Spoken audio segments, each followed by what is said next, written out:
atau UX designer seutuhnya gitu. Ini prosesnya mungkin sama gitu, makanya gue akhirnya oke, gue coba rangkum dalam materi yang coba gue sampaikan. Nah, sebelum gue mulai ke pembahasannya, materi-materi yang gue mau sampaikan, mungkin gue pengen tanya sih sama teman-teman gitu.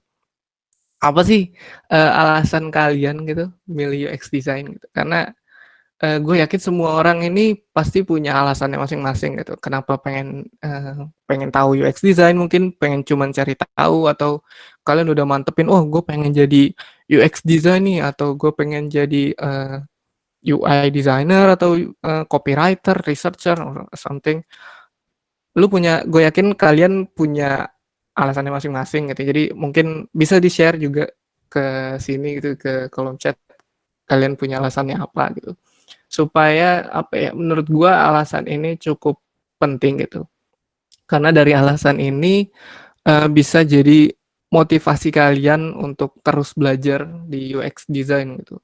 Atau mungkin juga motivasi kalian yang apa ya, mencocokkan diri kalian sama role atau bidang di UX design gitu. Karena nanti gue akan sampaikan bahwa UX design itu nggak cuman desainer aja gitu, banyak juga turunannya ya, bagian dari UX design gitu. Jadi alasan ini yang mungkin jadi apa ya, motivasi kalian gitu nanti ke depannya.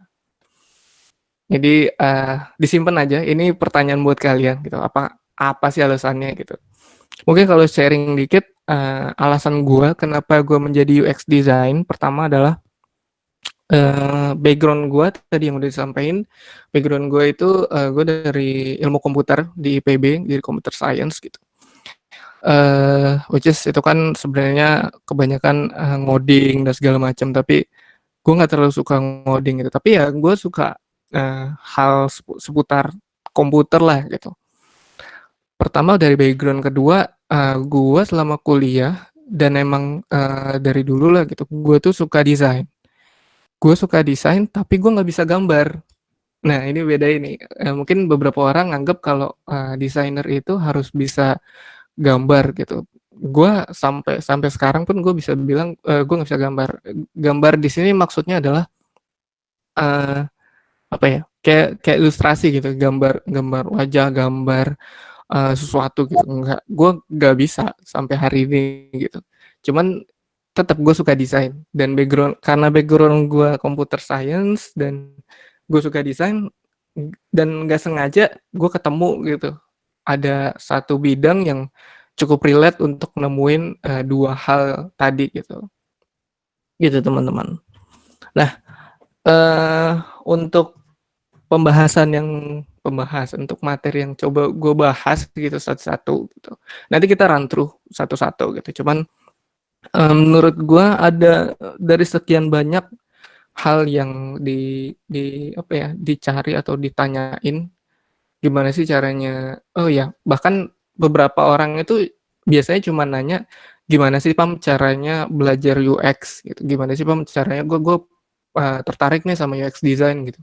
Gimana caranya gue belajar ya gitu. Nah, sedangkan kalau pertanyaan ini cukup direct nih menurut gue, karena langsung gimana caranya dapet kerjaan di sebagai UX designer gitu. Nah dari semua itu gue coba ngerumusin 4 hal yang seenggaknya lu harus punya gitu. Seenggaknya ini tahapan yang lu harus lewatin gitu. 4 hal ini yang seenggaknya lu harus punya. Di antara yang pertama itu uh, lu paham tentang bidang UX itu sendiri gitu. Jadi maksudnya gimana? Jadi gimana ya? Gua analogiinnya mungkin kayak gini. Uh, lu pengen jadi barista, tapi lu nggak tahu tentang kopi gitu. Nah makanya nomor satu ini cukup penting gitu. Mungkin beberapa kalian juga udah tahu lah tentang UX segala macam, tapi 10%. uh, gue mau nyampein bahwa cara lu mulai adalah lu pahamin dulu fieldnya, bidang ini gimana gitu. Nanti kita run through, kita bahas satu-satu. Nomor dua juga knowledge tentang UX prosesnya sendiri. Ini mungkin udah lebih ke secara teknikal, secara prinsipnya bagaimana kerjaan si UX proses gitu. UX proses, UX design. Terus juga Nomor 3, experience pastinya. Mungkin yang kalau dibilang experience, mungkin yang kalian, ingat adalah, portofolio dan, pengalaman kerja gitu. Ya nggak salah juga, tapi, nggak cuma itu sebenarnya gitu. Terus juga, good network ini, ternyata penting. Setelah gue masuk, networking itu gue dulu ya sering dibilang gitu, lo kalau mau dapat kerja yang enak segala macem, lo harus jago networking gitu. Sedangkan dulu selama kuliah, ya ya gue mungkin nggak terlalu banyak lah koneksi gue, network gue gitu. Bahkan bisa gue bilang gue orangnya introvert gitu. Jadi gue nggak terlalu bisa apa ya kenalan sama orang, deket sama orang gitu. Tapi ternyata ini penting juga, dan good network ini juga yang bisa nganterin, yang salah satu alasan gue bisa masuk Tokopedia gitu. Ya disebutnya kekuatan orang dalam gue gitu. Jadi oke, kita run through dulu aja satu-satu. Yang pertama itu understanding the UX field. Kita coba kita bahas gitu dari awal tentang bidang UX ini sendiri gitu. Mulai dari apa sih UX gitu, apa sih UX design, terus UX designer nih kerjanya ngapain, apakah cuman ya udah ngedesain doang, ya bener sih kita ngedesain gitu karena UX designer ngedesain, tapi apakah tiap hari UX designer itu ngedesain aja kan, belum semua orang tahu gitu. Terus role-nya di UX itu apa sih gitu. Nah, eh, tadi nomor satu itu apa UX gitu, kebanyakan hmm, orang itu sulit menjelaskan UX design, mungkin karena UX design ini salah satu istilah yang baru juga gitu. Bahkan gue ngejelasin ke orang tua pun kadang-kadang bingung gitu, UX design itu apa, kamu kerjanya apa sih sebagai UX designer, UX design itu apa lagi, terus kan jadi istilah baru gitu, jadi orang tuh kadang bingung menjelaskannya. Iya benar, UX design itu adalah mendesain pengalaman gitu, designing experience gitu. Tapi apakah sebatas itu aja penjelasannya, kan nggak juga gitu. Bahkan eh, skripsi gue itu tentang UX juga gitu. Pokoknya skripsi gue tentang UX gitu. Karena gue ngerasa skripsi gue UX gitu, gue udah melakukan penelitian tentang UX, terus juga sebelumnya juga kan selama kuliah gue selalu apa ya ikut event-event UX dan segala macamnya. Gue ngerasa gue udah paham tentang UX design gitu. Tapi justru saat gue sidang skripsi, gue ditanya sama dosen gue, Pam, UX design itu apa sih? Gitu. Gue ngejawab dengan, wah karena tadi gue ngerasa, oh gue udah paham banget nih tentang UX design gitu. Gue ngejawab dengan, wah banyak gitu, pokoknya sotoy lah gitu. Oh UX design tuh ini pak, ini gitu. Padahal kalau gue inget-inget, gue sotoy banget ngejawabnya kemana-mana, ngalor ngidul gitu. Dan untungnya dosen gue nggak ngomelin gue gitu. Justru ya dia cuman kayak ketawa, terus dia ngejelasin gitu UX design itu apa sebenarnya gitu. Bahkan dari istilah UX ini ditemuin sama siapa gitu, sama penjelasan dari Don Norman-nya gimana. Don Norman tuh kalau mungkin yang belum tahu, Don Norman tuh orang yang memberikan istilah tentang UX gitu, apa sih UX dan segala macamnya. Dan dari situ gue baru paham bahwa walaupun gue udah berkecimpung gitu selama mungkin selama tingkat akhir gue kuliah gitu, belum selama setahun gitu kan, belum tentu juga gue udah benar-benar paham gitu tentang UX design gitu. Sama halnya mungkin teman-teman gitu, teman-teman mungkin punya pengertian, punya cara sendiri ngejawab tentang what is UX design gitu, tapi eh, ada juga kadang-kadang yang ngejawab dengan analogi gitu. Analogi UX design tuh misal itu proses kita kayak arsitek gitu, ngebuat rumah, denah rumah, anggap aja kayak gitu. Itu ya mungkin kalian bisa ngejawab dengan itu, tapi dari diri kalian, kalian benar-benar ngerti nggak sih UX design itu apa gitu. Itu yang nanti akan kita coba bahas. Eh, Terus yang kedua tadi, UX designer tuh kerjanya ngapain? Iya pasti kita ngedesain itu benar, tapi apakah desain itu melulu cuman menggambar menggambar, ya ngedesain gitu. Dari nge-sketching, tiap hari nge-sketching gitu, enggak juga. Gue kadang-kadang waktu awal-awal kerja gitu, gue ditanya sama nyokap gue gitu, "Dek, kamu tuh kerjanya ngapain sih? Desainer-desainer gitu tiap hari gambar gitu ya?" Enggak, kadang-kadang nonton YouTube doang kerjaannya. Jadi UX design tuh prosesnya gimana, kerjanya ngapain tuh nggak semua orang tahu gitu. Ya kebanyakan orang cuman paham bahwa UX design tuh ngedesain doang.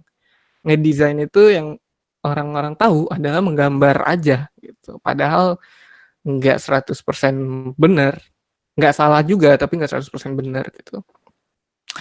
Kalau dari jawaban gue punya jawaban bahwa pertama UX design itu ini mungkin kalian bisa baca gitu. Ini pengertian UX design dari gue kopas dari salah satu website. Ini dari website Interaction Design kalau nggak salah, bahwa UX design ini proses designers used to create product. Ya kalian bisa baca lah gitu. Tapi kalau secara gue pribadi, gue mengartikan UX design ini adalah proses kita nih seorang desainer merancang eh, merancang sebuah produk di mana ini kita tuh memperhatikan dari segi pengalaman, experience. Jadi experience itu sendiri apa? Gue kadang-kadang jelasinnya gue agak teoritis, enggak juga sih. Tapi gue kadang suka ngejelasin bahwa experience itu adalah serangkaian kejadian yang terjadi ya saat lu melakukan interaksi terhadap sebuah produk gitu. Bukan cuman aplikasi aja gitu. Semua interaksi yang terjadi antara lu sama produk atau sebuah jasa itu namanya user experience gitu. Nah, UX design ini ya proses kita gimana caranya ngerancang experience tadi, interaksi antara user atau manusia dengan sebuah produk menjadi lebih nyaman gitu, menjadi lebih meaningful gitu. Itu UX design gitu.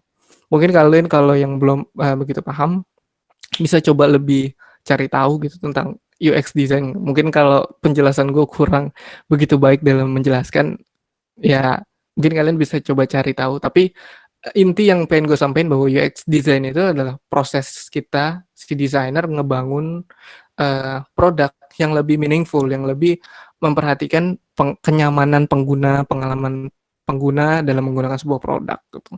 Nah, sedangkan UX designer itu kerjanya ngapain? Ngedesain bener, tapi kita tuh ngelakuin desain proses namanya. Desain proses itu nanti gue akan sampaikan itu, kalau gue rangkum ada 3 step. Yang pertama itu understand, yang kedua itu baru kita develop atau create atau design gitu. Yang ketiga ini validate gitu. Jadi kita tuh ada prosesnya gitu. Jadi desain itu nggak cuma melulu gambar. Kita tuh punya proses dari awal yang kita harus understand dulu. Uh, Kita harus nge-research dulu. Mungkin kita ngelakuin interview dulu ke si user, ke pengguna yang kita targetin gitu. Kita ngelakuin interview gitu. Mungkin beberapa yang udah cukup sering dengar tentang design sprint mungkin. Terus setelah kita ngelakuin design sprint atau segala macamnya, sorry, kita ngelakuin usability testing. Kita ngetes dulu nih gitu. Gimana sih caranya, gimana sih si produk yang kita udah bikin, si desain yang kita udah bikin tuh menurut orang kayak gimana. Kita harus tes gitu. Jadi nggak setelah kita ngedesain terus langsung kasih engineer atau developer gitu. Udah nih gue desain dah bagus gitu. Enggak juga, kita harus tes juga gitu. Karena kita harus memperhatikan kenyamanan si pengguna gitu. Gimana sih experience yang bagus dari pengguna gitu. Makanya usability testing juga penting gitu. Terus ngelakuin iterasi, terus kadang juga seharian kerjanya kita cuman meeting gitu, nge-present desain ke stakeholders, ke sini ke situ, kita nge-present desain dan segala macamnya gitu. Terus revisi lagi desainnya. Ini kurang sedikit nih, kurang geser dikit dan segala macamnya itu. Iya, itu kerjaan kita setiap hari gitu. Jadi kadang bahkan kita tuh dalam seminggu gitu, 3 hari ini kita cuman ngelakuin understanding gitu, kita cuman ngeriset, kita cuman nggak cuman sih, kita ngelakuin riset gitu, interview gitu. Kita kerjaannya seharian cuman tanya sana, tanya sini, ngobrol-ngobrol gitu. Karena pengen paham dulu si produknya ini kayak gimana gitu. Proses understanding-nya bahkan kadang-kadang lebih lama daripada proses desainnya gitu. Yang lebih sering tuh gue ngelakuin kayak gitu. Jadi understanding-nya lama gitu. Ini pahamin dulu si produknya kayak gimana gitu, sama sama kayak memahami wanita ya gitu. Agak lama, agak sulit gitu memahami si maunya stakeholders, maunya si produk ini kayak gimana gitu. Pahami dulu.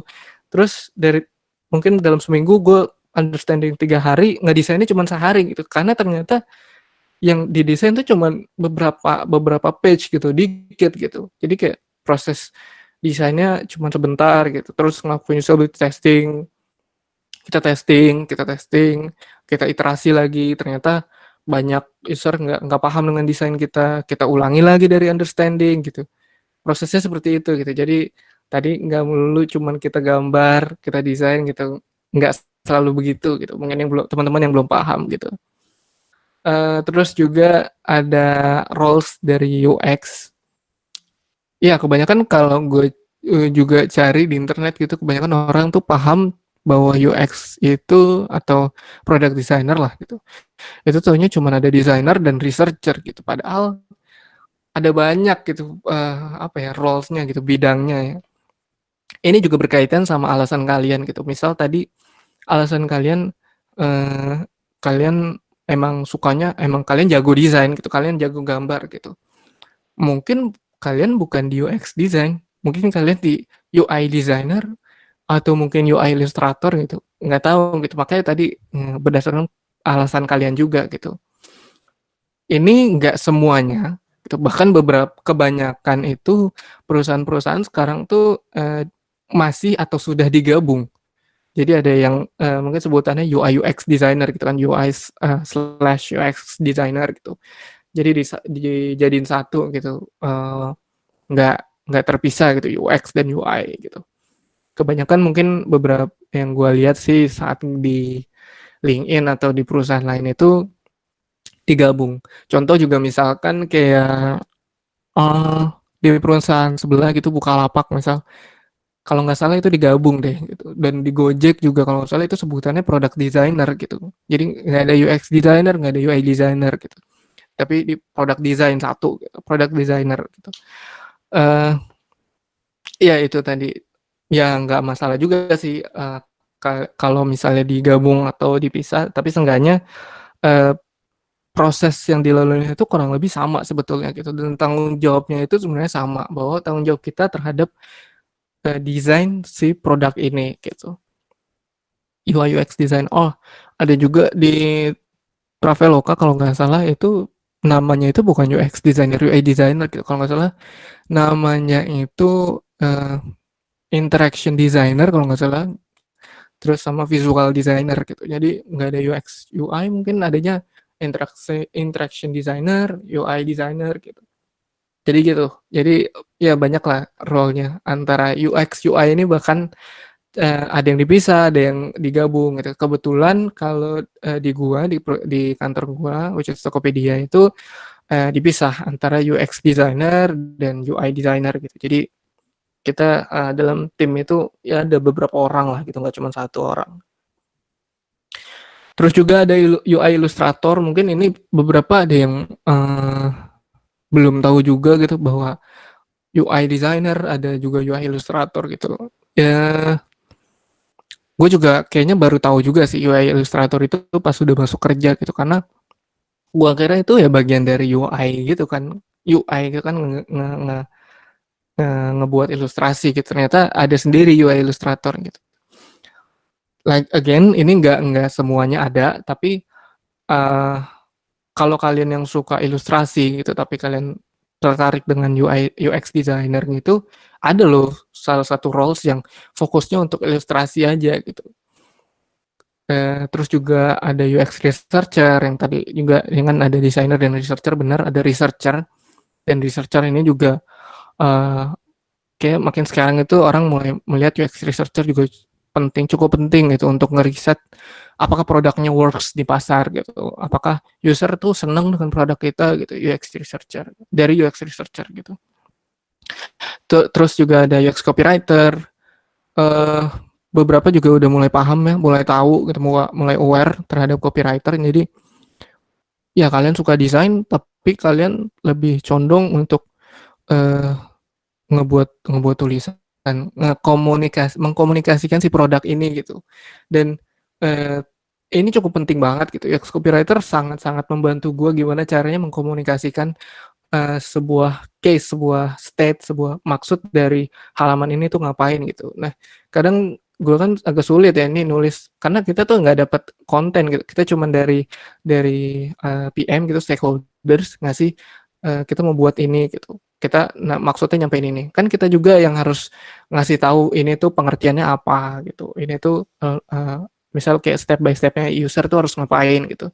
Kadang kita tuh sulit untuk nyampein itu. Nah, UX copywriter itu sangat ngebantu kita gitu. Dengan adanya UX copywriter tuh ngebantu kita untuk mengkomunikasikan maksud kita tuh apa sih dari produk ini, maksud kita tuh apa sih dari halaman ini gitu. Mungkin kalian kalau yang sangat memperhatikan contohnya kayak di mungkin Tokopedia yang gue bisa bawa. Kalau misalnya kalian buka keranjang gitu, keranjangnya belum ada belanjaan masih kosong gitu. Kadang-kadang ada mungkin gak terlalu diperhatiin tapi tulisannya menarik gitu kayak wah keranjang kamu masih kosong ayo belanja gitu. Jadi gimana sih mengkomunikasikan lebih lebih fun, lebih nyaman dibaca pengguna gitu. Jadi nggak terlalu formal, nggak terlalu informal juga tapi enak gitu dibacanya sama user. Atau juga mungkin Gojek gitu. Saat kalian nunggu drivernya gitu. Kan ada tuh tulisannya, gue lupa sih tapi kalau nggak salah kayak apa driver lagi OTW ke tempat kamu atau semacamnya. Jadi gimana gitu. Jadi user tuh lebih nyaman dalam menggunakannya dan itu cukup penting juga gitu. Terus juga ada ini mungkin yang belum tahu bahwa UX designer itu cuman mendesain mulu, enggak juga. Buat kalian juga yang masih tetap pengen ngoding tapi kalian suka desain gitu. Ada juga namanya UX engineer. Kalau di tempat gue UX engineer, mungkin di tempat lain ada juga yang sebutannya itu UI developer misal. Iya kalau nggak salah ada yang sebutan UX engineer, ada yang sebutannya UI developer, ada yang sebutannya mungkin front end designer gitu. Ya apapun lah gitu. Ya itu cuman sebutan atau title gitu, tapi kurang lebih job description-nya sama bahwa dari proses jobnya itu adalah bagaimana mentranslate desain tadi ke bentuk codingan, ke bentuk prototype, ke bentuk produk yang beneran bisa dipakai gitu. Bentuknya udah jadi codingan lah gitu. Kalau desain kan gambar bentuknya, sedangkan si engineer itu bisa mentranslate ke dalam bentuk uh, produk yang bisa dipakai gitu. Bedanya apa sama front end? Nah itu gue mungkin kurang paham. Kalau front end itu kan udah ngoding sama back end segala macam data segala macam. Mungkin kalau UX engineer ini fokusnya lebih ke sana gitu. Dan kalau di tempat gue mungkin kalau boleh sharing dikit, UX engineer ini dia tuh lebih bertanggung jawab untuk ngebangun desain sistem.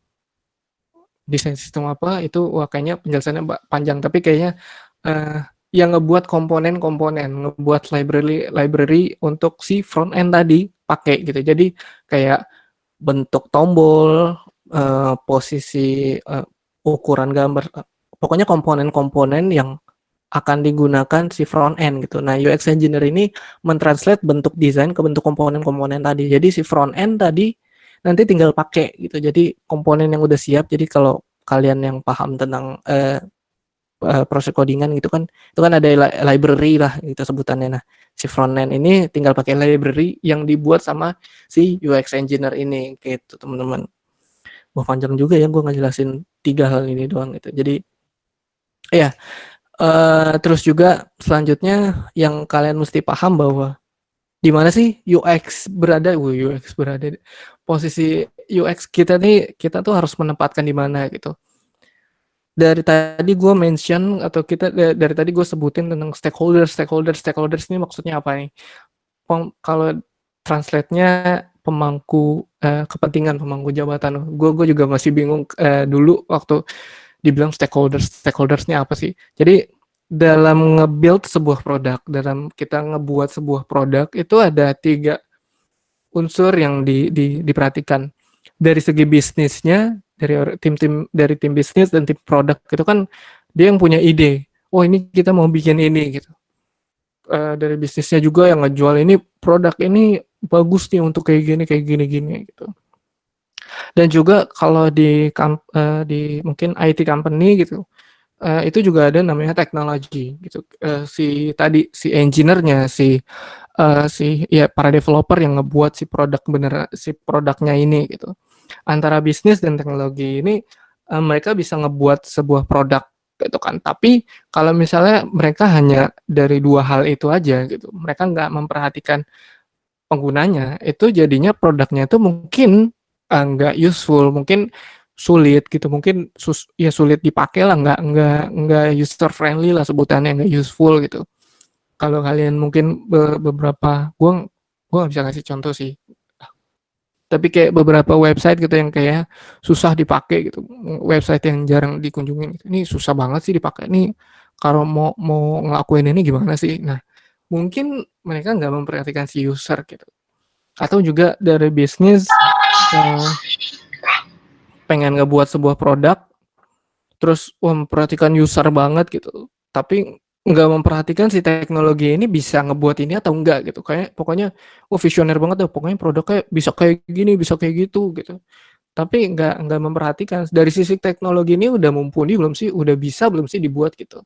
Nanti jadinya nggak visible, nggak mungkin sulit dibuat gitu. Atau tadi dari teknologi dan user aja gitu. Kalau dibuat dari segi tag yang gampang, yang bisa dibuat dan segala macamnya dan memperhatikan user banget, mungkin justru nggak menguntungkan gitu. Ini produk ya udah good to have aja, enak aja dipakai, tapi nggak ada keuntungan dari produk itu gitu. Nah, si UX designer ini apa ya, sweet spotnya lah gitu, menempatkan diri di tengah-tengah itu semua. Gimana caranya kita ya, setiap stakeholders itu punya problem dan goals masing-masing. Dari bisnis, kita pengennya produk yang menguntungkan terus gitu, yang pengen untung, pokoknya produk ini bagus dan menguntungkan gitu. Sorry. Dari sisi teknologi, pengennya ya produk yang gampang dibuat gitu kan, yang ya bagus tapi gampang dibuat lah, yang masuk akal gitu, yang dibuatnya mungkin cuman beberapa hari gitu. Dari teknologi pengennya gitu, dari user pengennya ya yang gampang dipakai gitu. Gimana caranya kita bisa apa ya, membalancekan antara masalah-masalah mereka dan goals-goals mereka jadi satu gitu. Wih, sotoy banget gue ngejelasin. Tapi ini yang disebut sweet spot dari UX gitu. Gimana kita benar-benar bisa berada di tengah-tengah. Makanya kerjaan UX itu bisa gue bilang adalah ya berdebat, kompromi lah. Bagaimana kita kompromi dan improvisasi dari sebuah produk dalam membuat sebuah produk gitu. Posisinya di tengah-tengah.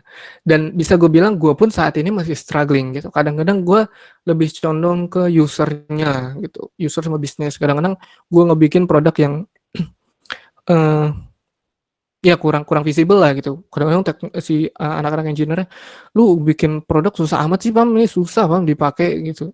Lu gantilah gitu. Kita harus revisi lagi atau terlalu condong ke yang mana jadinya berat sebelah gitu.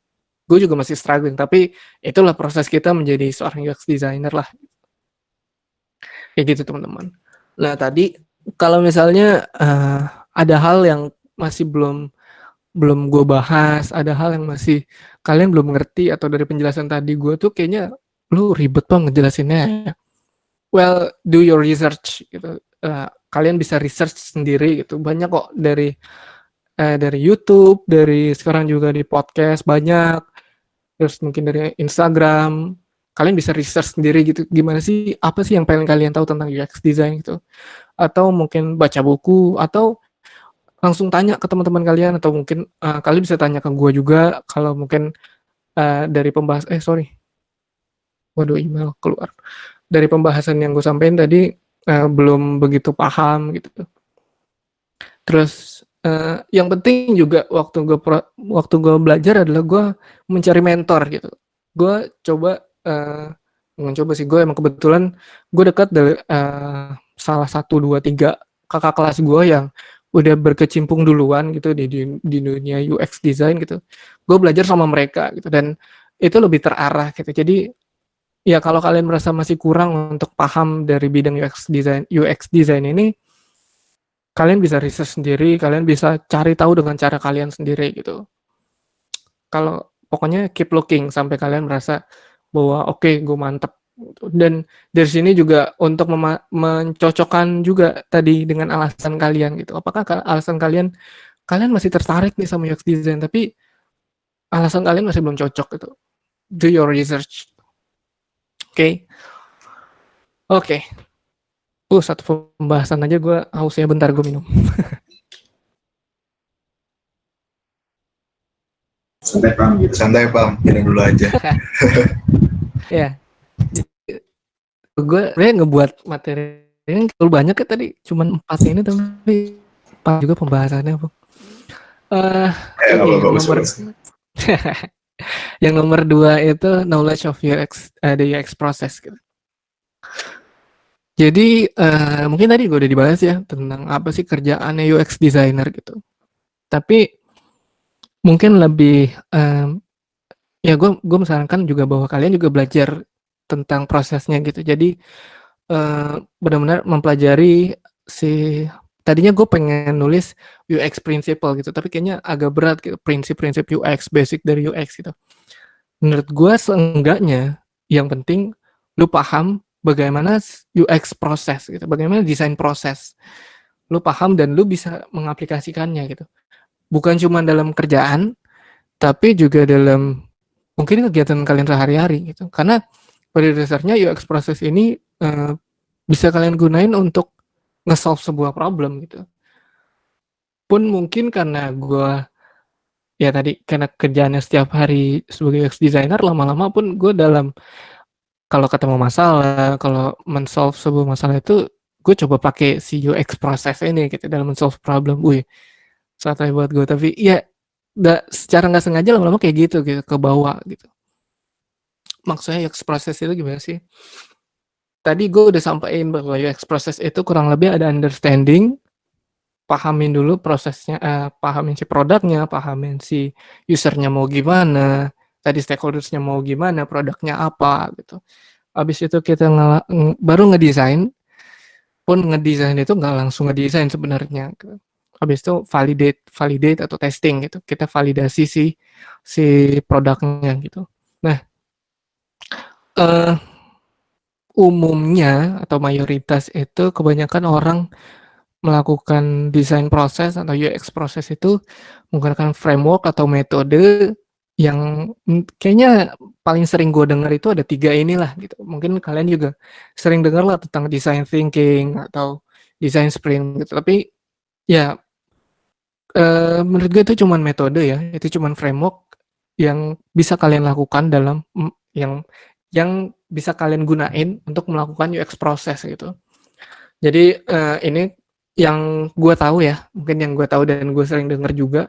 Jadi yang pertama itu ada double diamond, di mana itu prosesnya kalau kalian tahu, ya gue nggak nampilin sih, tapi prosesnya itu kayak 2 diamond gitu, double diamond yang nyatu. Jadi ada converging, converging, convergent, divergent, convergent, divergent gitu. Jadi melebar prosesnya itu kalau gue sedikit jelasin ada melebar terus mengerucut, melebar mengerucut, maksudnya apa sih? Jadi prosesnya itu pertama kita melebar. Jadi kita coba ngumpulin dulu nih sebanyak-banyaknya informasi yang kita butuhin gitu. Kita kumpulin gathering information, terus gathering user needs, gathering the product, maksud dari produknya, product goals-nya segala macam. Kita tuh ngelebar gitu karena kita mengumpulkan informasi sebanyak mungkin. Setelah convergent, kita divergent. Kita mengerucut nih. Mulai nih dari informasi yang udah kita dapetin sebanyak-banyaknya, mulai kita pilah-pilah, mulai kita analisis, terus kita sintesis jadi sebuah problem statement, satu problem statement yang, oh ini problemnya yang coba kita solve. Dari ketiga stakeholders tadi, dari bisnis, dari teknologi, dari engineer gitu, dari si user maunya apa, ini loh problem yang pengen kita solve bareng-bareng. Nah inilah tugas si UX process. Wah gila, sotoy banget gue ngejelasinnya. Ya gitulah, jadi dari convergent, divergent. Habis itu kita convergent lagi. Kita mulai, oke dari problem tadi, kita taruh atas lah gitu. Kita, oke ini problem yang pengen kita solve bareng-bareng. Kita mulai kumpulin nih idenya, solusinya. Kita brainstorming bareng-bareng.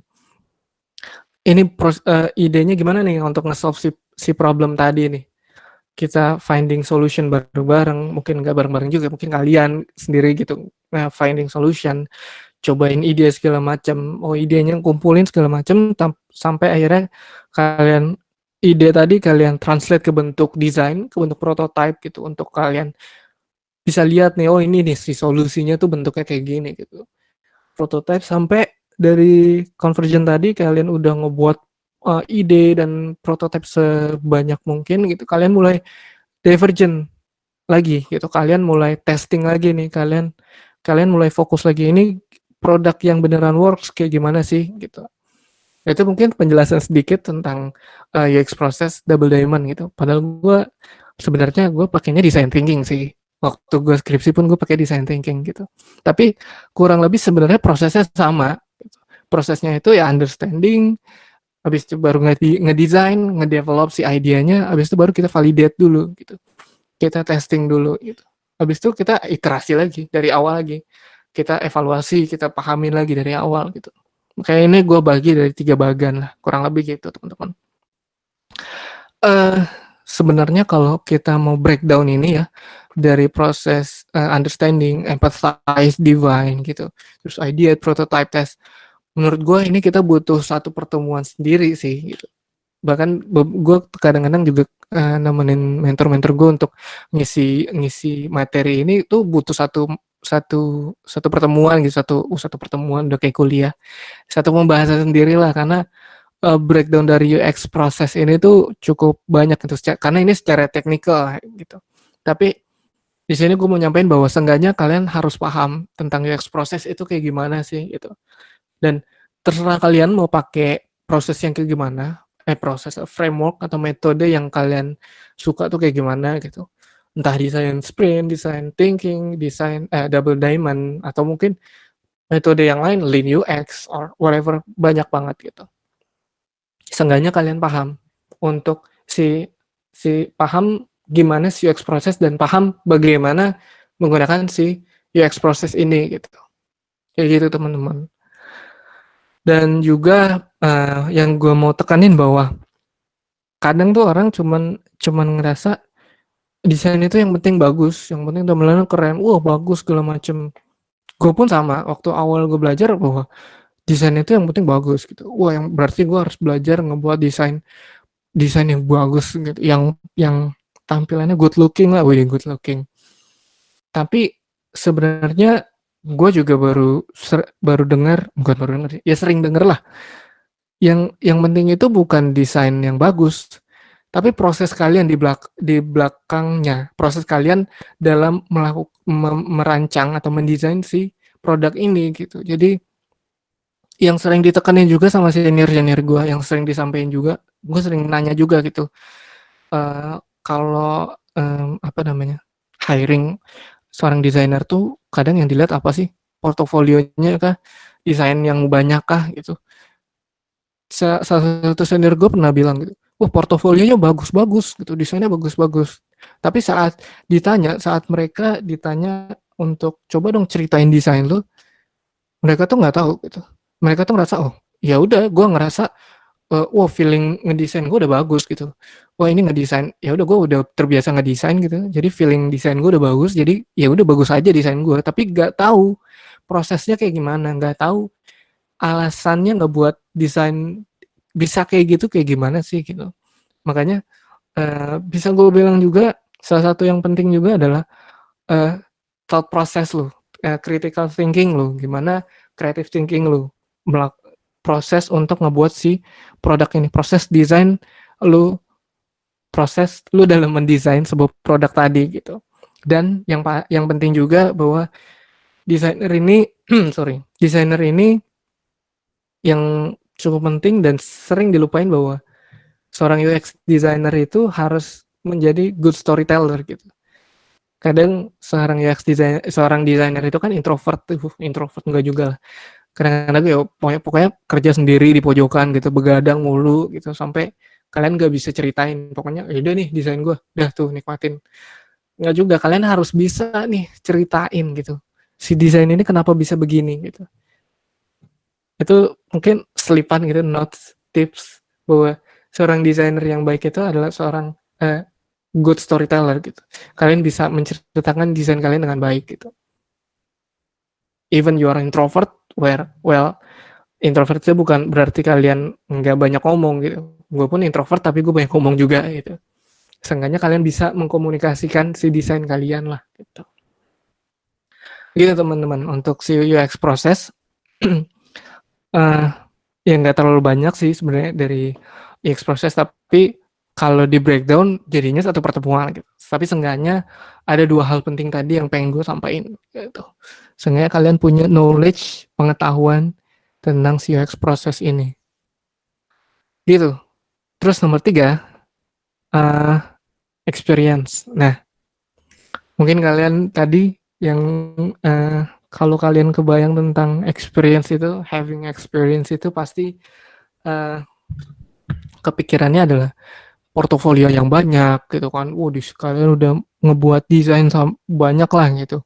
Terus kalian punya work experience gitu. Kadang tuh gue kesel juga sih kalau ngebaca uh, cari junior UX designer atau UX designer tapi harus punya pengalaman 1 tahun atau 2 tahun pengalaman kerja gitu. Ya susah banget yang nyari fresh grade gitu.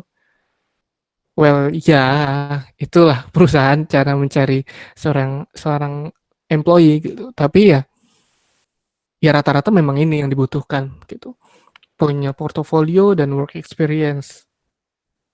Tapi sebenarnya bisa gue bilang work experience itu gue juga pernah dengar gitu di salah satu orang HRD itu nyantumin, gue nggak tahu sih, gue sotoy juga, tapi pernah dengar lah gitu, nyantumin work experience gitu, 1 tahun atau 2 tahun pengalaman kerja.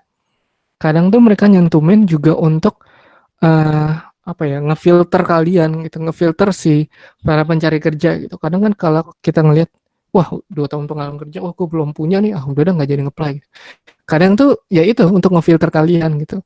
Padahal mah ya kalau kalian coba, kalau kalian berani untuk coba apply ya it's okay gitu. Mungkin justru tadi itu cuman cara HRD untuk ngefilter orang-orang yang pengen ngeplay gitu. Padahal mah ya kalau kalian work experience-nya belum seberapa tapi kalian berani, mungkin itu yang dilihat tuh ini orang belum punya work experience tapi mungkin experience dalam bentuk lain gitu kan, tapi udah berani untuk apply gitu. Ya nggak apa-apa juga gitu. Well, Pam, gimana sih kalau misalnya gue gak punya semua itu, gue baru mulai banget dari awal gitu. Gue baru mulai, gue belum punya experience, gue belum punya portofolio.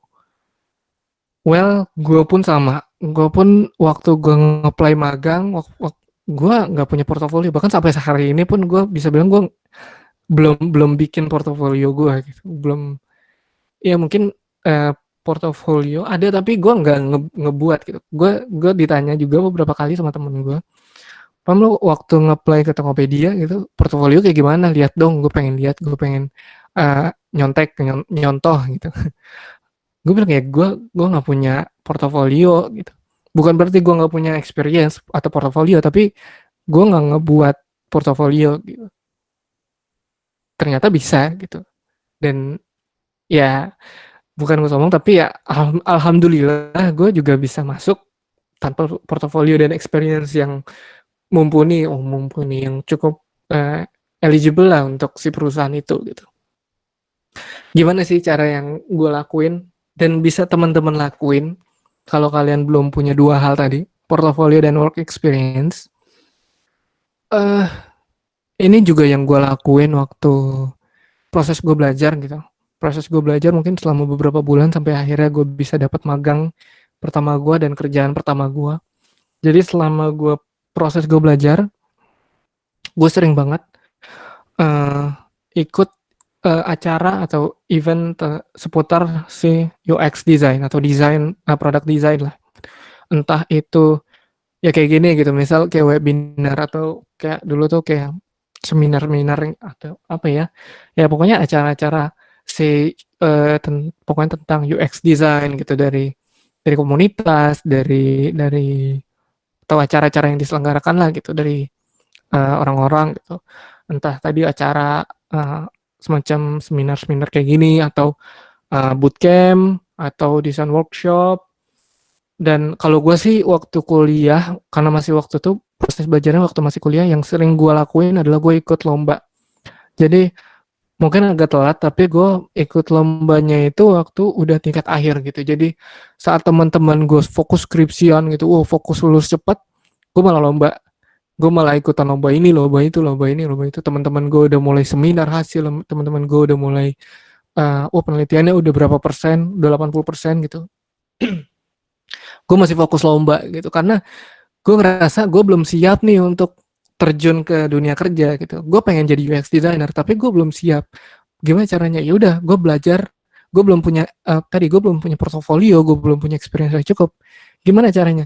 Gue ikut lomba kebanyakan. Terus juga gue ikut design workshop, acara-acara UX, event acara-acara UX lah gitu. Atau sekarang juga yang salah satu komunitas yang gue tahu juga itu ada juga namanya design jam gitu. Kita ngedesain bareng-bareng, kita ngelakuin desain kritik bareng-bareng gitu.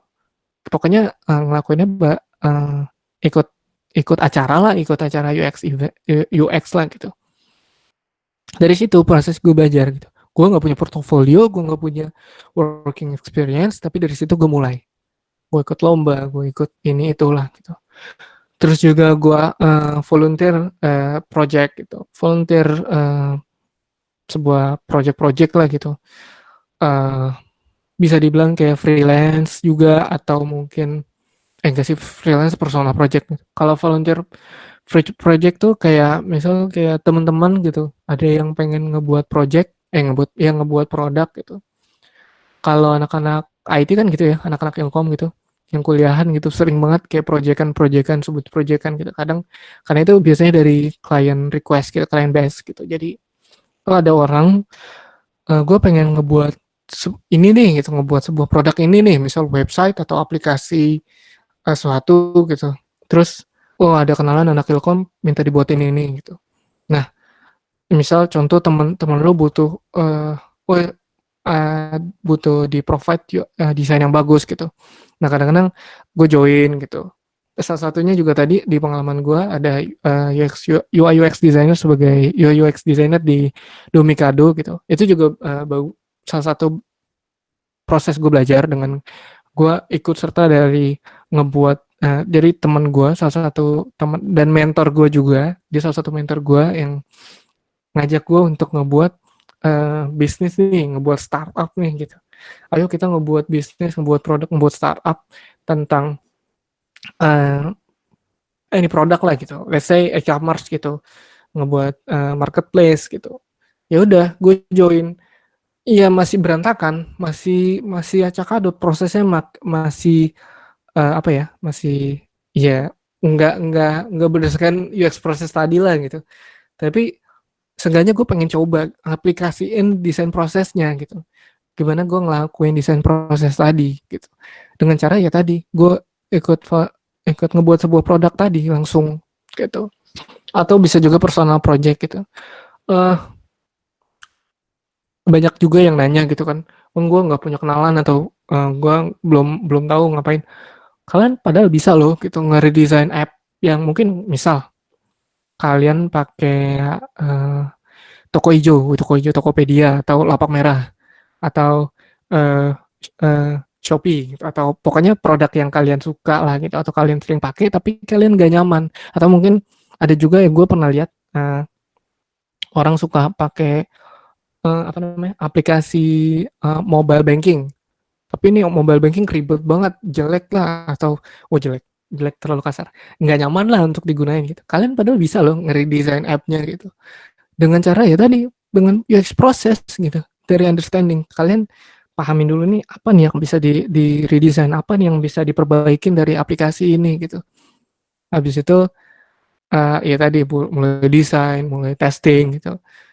Personal project aja gitu. Kalian inisiatif aja sendiri dan itu bisa jadi portofolio kalian gitu. Ini bisa dimulai untuk ngebangun si portofolio kalian tadi gitu.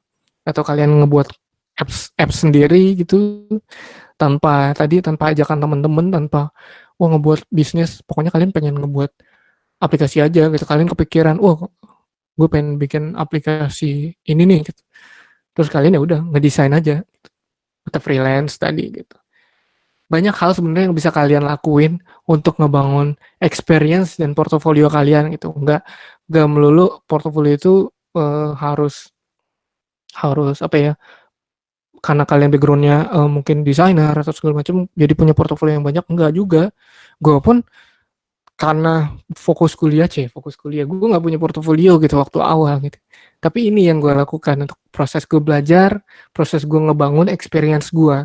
Karena yang penting itu experience, jangan bukan bukan. Uh, nah ini juga kemarin sempat di-mention sama banyak senior gue bahwa portofolio itu bukan selalu atau melulu banyak-banyakan desain gitu. Kan kadang orang ngerasa atau nganggep bahwa portofolio itu kan wow desainnya banyak, ya desain kalian yang udah pernah kalian buat tuh banyak gitu. Misal kalian taruh di Dribbble atau Instagram kalian, kalian pokoknya banyak ngebuat desain ini desain itu gitu. Tapi ada senior gue yang bilang itu bahwa bukan melulu quantity gitu, tapi uh, lebih ke quality gitu. Gue join ke lomba-lomba, terus juga tadi ada join ke startup mentor gue gitu. Iya, cuman dua itu, nggak cuman sih, ya hanya dua itu gitu. Portofolio gue yang bisa gue bawa, yang bisa gue banggain, atau yang bisa gue present ke orang gitu. Tapi gue yakin dengan dua produk ini, proses yang gue lakuin, kayak gimana gue tahu, bagaimana apa yang gue kerjakan dari awal sampai awal, gue bisa ceritain gitu. Jadi bukan banyak-banyakan portofolio, bukan banyak-banyakan desain yang kalian udah buat gitu, tapi satu atau dua portofolio yang udah pernah kalian buat dan kalian bisa present itu dan kalian bangga akan project itu. Gila, bahasa gue sotoy banget. Tapi ya bener gitu. Karena gue cuman punya portofolio cuman tadi dari hasil gue lomba dan hasil gue join project bareng teman-teman gue gitu. Tapi gue tahu gimana cara nge-presentnya gitu. Lagian tadi bagaimana lu bisa menjelaskan atau menceritakan proses desain yang kalian laluin gitu. Karena yang paling penting bukan good design, tapi thought process, callback ya. Gitu teman-teman. Dan yang penting juga bahwa setelah kalian punya pengetahuan tadi yang gue sempat mention juga, gue punya pengetahuan yang luas lah, gue sudah baca buku ini itu, gue udah belajar pokoknya tentang UX gitu. Tapi kalian nggak mengaplikasikannya gitu. Mungkin kalian tadi cuman join event, kalian cuman nonton, cuman belajar, cuman baca, tapi kalian nggak latihan, mungkin nggak mengaplikasikannya. Menurut gue sayang sih, karena ya ini random quote yang gue coba kutip di Google. Knowledge itu memang sebuah apa ya, harta, sebuah apa ya, treasure lah gitu untuk kalian. Tapi latihan itu cara kalian untuk membuka si treasure tadi, sebuah hartanya tadi. Waduh, sotoy banget. Tapi emang menurut gue, lu nggak benar-benar belajar sampai lu latihan atau ngebuat ya untuk melatih atau mengaplikasikan pengetahuan kalian. Wih, gitu. Gitu teman-teman lah, kurang lebih. Oke, udah 3 yang kita bahas. Cukup serat juga. Ntar gue minum lagi. Gue gampang haus orangnya. Udah agak banyak ya bang ya. Padahal tadi gue bilang kayaknya nggak banyak di proses presentasi yang gue mau jelasin. Ternyata banyak juga penjelasannya ya. Kalau mau terus masih lama kok, sih sampai jam 12. Berapa menit sih, Bang? Ini untung Ya gue di nanti masih ada waktunya. sampai jam 12 sih, tapi di sebelumnya masih itu ada pertanyaan, mungkin nanti agak lu lebih cepat Oh ya. iya, ada tanya Soalnya jawab ya. luar biasa nih teman-teman yang nanya, udah banyak. Oh iya, wah gue belum lihat pertanyaan ini, gue nggak bisa geser nanti pertanyaannya. nanti gue Oke oke. coba bacain dulu ya. Lanjut aja Bang. Oke, siap siap. Oke, kita rangkul lagi. Lanjut dulu ya. Waduh, banyak juga yang gue jelasin, padahal cuma 4. Banyak ngomong sih Bang Budi nih. Oke, yang terakhir ini good network. Well, tadi gue sempat mention juga gitu, networking yang bagus gitu, koneksi kalian ke teman, ya kekuatan orang dalam. Ini dulu gue menyepelekannya tapi ternyata penting, dan ini yang ngebawa gue juga tadi ke bisa masuk dan bisa mendapatkan pekerjaan gue, karena gue punya kenalan, gue kenal dengan orang-orang yang udah duluan terjun di dunia UX gitu, dan gue cukup dekat, dan mereka gue jadikan mentor-mentor gue gitu, yang sampai saat ini pun, sampai hari ini pun, walaupun kita mungkin udah satu kerjaan gitu, satu tempat kerja, satu level ya, kita sama-sama desainer, tapi gue masih menganggap mereka ini mentor-mentor gue lah gitu, abang-abang kelas gue. Jadi ada mentor gue yang di bagian riset, jadi kalau gue mau nanya tentang riset, ada nih si ini yang bisa gue tanya gitu. Yang bagian desain proses nih, desain proses dia rapih lah, melotok lah, pokoknya dokumentasi desainnya tuh bagus, gue ke mentor yang itu gitu. Ada juga bahkan desain style atau style sebagai desainer, eh, ada juga mentor gue yang khusus itu. Jadi ya gue menganggap mereka-mereka ini panutan gue lah, mentor-mentor gue gitu. Jadi menurut gue cukup penting network itu. Ini yang ngebawa kalian, yang bisa mengarahkan kalian untuk nantinya nyampein ke kalian ke pekerjaan gitu. Mungkin kalau kalian cuma mau belajar, ya 3 hal tadi cukup gitu kalian aplikasiin. Tapi kalau kalian sampai mau dapat kerjaan gitu, ini poin utama yang disepelein tapi cukup penting gitu. Dan kadang orang mager untuk ngelakuinnya gitu, untuk dapat koneksi, tapi ya ini cukup penting loh gitu. Gua salah satu cara gua untuk proses gua belajar juga gitu, gua ikut komunitas gitu. Jadi, eee, ya tadi dari join, UX event juga kan, gue ikut komunitas gitu. Ikut komunitas, bukan berarti apa ya, kayak nggak tahu, mungkin beberapa dari kalian, ngerasa komunitas itu harus kayak aktif gitu, harus ya pokoknya aktif di komunitas, enggak juga. Gue kadang-kadang cuman ya udah kalau ada event gue ikut gitu, kalau enggak ya udah gue cuman, ngeliatin apa sih kegiatan komunitas ini gitu. Komunitas ini bisa kalian, mungkin kalian cari yang sekarang banyak tuh di Instagram sih. Yang, kalau gue mungkin sharing dikit, kalau gue komunitas yang dari awal gue ikutin adalah, dunia dalam desain kan, wih, itu, orang-orang yang dulunya berada di Tokopedia juga, dan sekarang juga ada di Tokopedia beberapa, dan saat gue masuk Tokopedia gitu, gue ngeliat dulu mereka nih, wah kayaknya, mentor-mentor di komunitas gitu, sekarang gue bisa kenal, itu kayaknya ngerasanya, wah gue ini dulu nih yang jadi pembicara terus gue kenal sekarang. Itu, ngerasa apa ya, lebih dekat lah gitu. Jadi bisa ikut komunitas dari tadi Instagram, ada juga mungkin di podcast-podcast gitu kan, ada juga kan yang ngebuat komunitas di podcast atau ya banyak lah komunitas yang bisa kalian cari gitu. Referensi-referensi yang bisa kalian, dapetin gitu. Terus juga tadi join UX event gitu kan. Dari UX event, eee, well, gue orang introvert tapi gue suka kadang-kadang iseng kenalan sama orang gitu. Dari, ikut kayak misal acara apa gitu, ya udah gue kenalan gitu. Dari kenalan tadi gue bisa tahu mereka kerja apa, mereka kerjanya di mana. Mungkin yang ikut komunitas tuh kadang nggak cuman orang pemula, kadang mereka yang udah di tempat kerja gitu. Sampai sekarang pun gue juga kadang-kadang masih ikut event komunitas gitu. Dan dari situ gue bisa kenalan orang-orang yang udah terjun duluan, udah senior, terus dari situ gue mungkin bisa lebih belajar dari mereka gitu. Dari situ kalian bisa punya kenalan-kenalan lah gitu.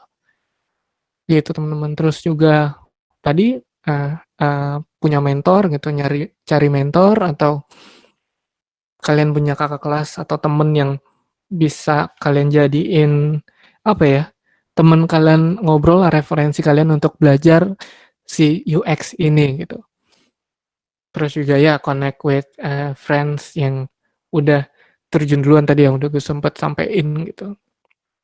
Gitu sih teman-teman. Jadi, eee, good network itu, kadang disepelein, kadang orang ngerasa, insecure duluan gitu, "Aduh, gua nggak punya network yang bagus, gua nggak punya kenalan yang bagus," gitu.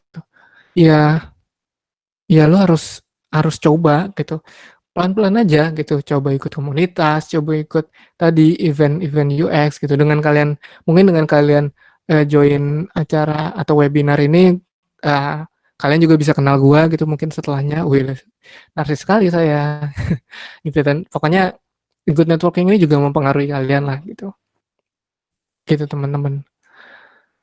Wih, networking sebenarnya, singkatnya sih itu, tapi kalian bisa mulai dari 4 hal yang tadi gue sampein gitu.